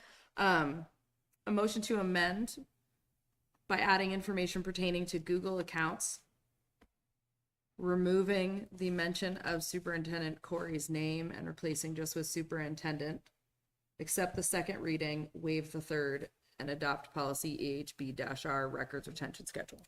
Thank you. So moved. Second? Second. Perfect. Any other discussion after that one? All right, seeing none, all those in favor? 500. Thank you. I know those are hard. Retention I policies mean, are that's, hard. I've let the, superintendent's office really nailed that one. Here's the one that always makes my eyes cross because it's policy IIB. So it looks like HB when you're not looking. Yeah. So I'll take a motion to amend policy IIB class size in its entirety by replacing it with the copy provided with the agenda and accept the second reading as amended. So moved. A second? Second. So in discussing this policy again at the policy meeting, the policy committee, we made some changes. I think what we were grappling with is, on one hand, it does feel possible that we will have to, that is not anyone's preference. I will say, I personally think it is possible that we will get to a point, because of increasing enrollment, that we're going to have to increase how many kids are in a class, right? And we want to have a policy that allows us to do that if we need to, but that is not written in a way that means that we are in a situation in budget season where the policy is written in a way that we are sort of forced into taking a lot more kids into the class. And so we made edits to the policy trying to balance those concerns and also address the concerns from the board last month about sort of the structure and the way that the New Hampshire state recommendations are offered about class size ratios. We went and looked at the specific state regulation about ratios. And we just put that directly into the policy here. You'll also see here that when you look at that in the middle of the bill, it's not a bill, in the middle of the policy. I'm just a bill. Yeah. Even the state is acknowledging, if you look at, like kindergarten size, I'm just going to read that to give the example phrasing, that kindergarten, grade 2 through grade 2, 25 students or fewer per educator, provided that each school shall strive to achieve the class size of 20 students or fewer per educator. So within the state standards, there is still sort of a certain amount of flexibility, ambiguity, and also kind of an encouragement of keeping class sizes relatively small. So that's what I'll start there by kind of summarizing what we were doing. I like the changes you made to the board establishes recommendations. Good. I'm glad that you put the actual, Language. DOE language in there, because I think this is a policy that probably is going to be more interesting to our community right now. Yep. And so I think that it's clear, it's important for everybody to have, because sometimes this information is very difficult to find. If anybody's listening at home, it's sometimes very difficult to find. And so putting it in the policy, I think, is very helpful.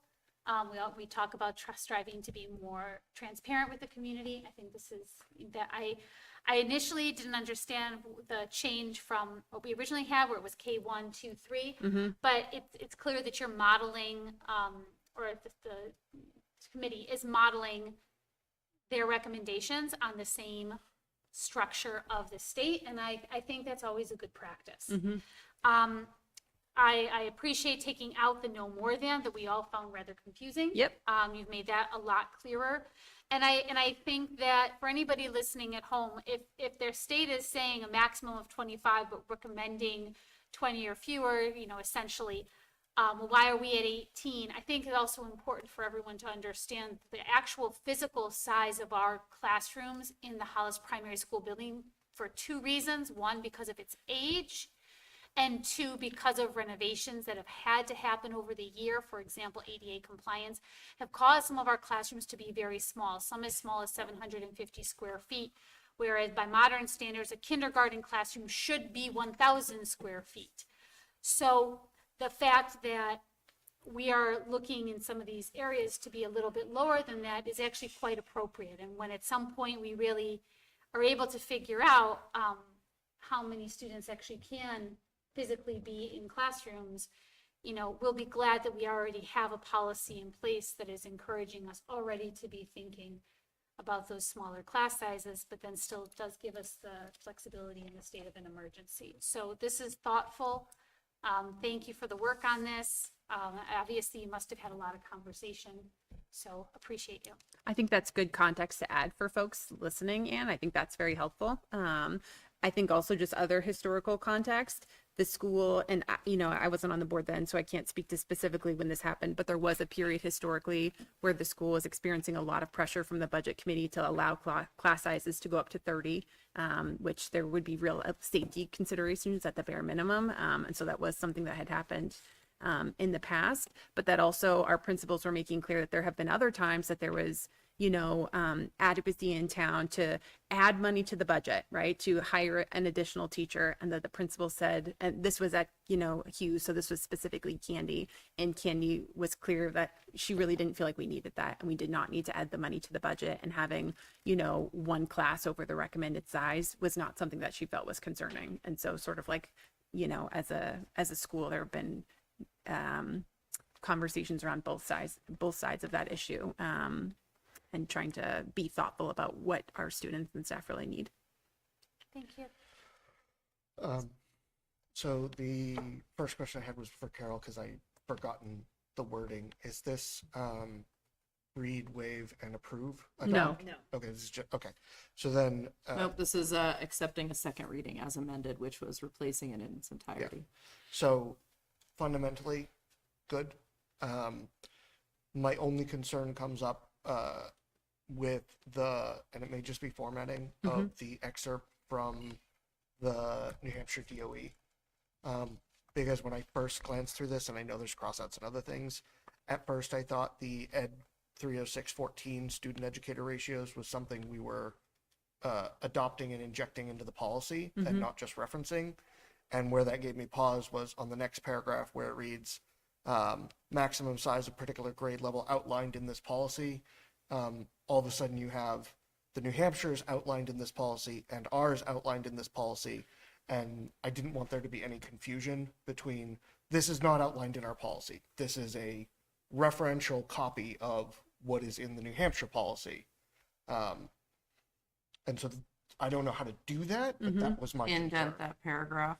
Yeah, indent and or format as a reference kind of thing. So that's why I was like, it may just be formatting, not wording. And I think one of the it's in italics to try and make that distinction, but also there's so much underlined right there that I think Absolutely. And so I would say that maybe if we look at it next month and it still feels not clear, then maybe we can, or next board meeting, then maybe we make that change. But I would hope that it would feel a little more clear when everything is not looking underlined, you know? The other thing that I had meant to add is that I can't remember if we had talked about this last board meeting, but we had discussed that pre-K sizes, we don't have recommendations for that in this policy. And that is because we cannot, because we are just needing to respond to IEP students. Yeah. That one I did remember. But yes, so otherwise it's not substantive, it's just intent wise. Okay. So we can, review, make sure, keep an eye on that. Yeah. Any other comments, questions? All right, seeing none, all those in favor of accepting the second reading? 500.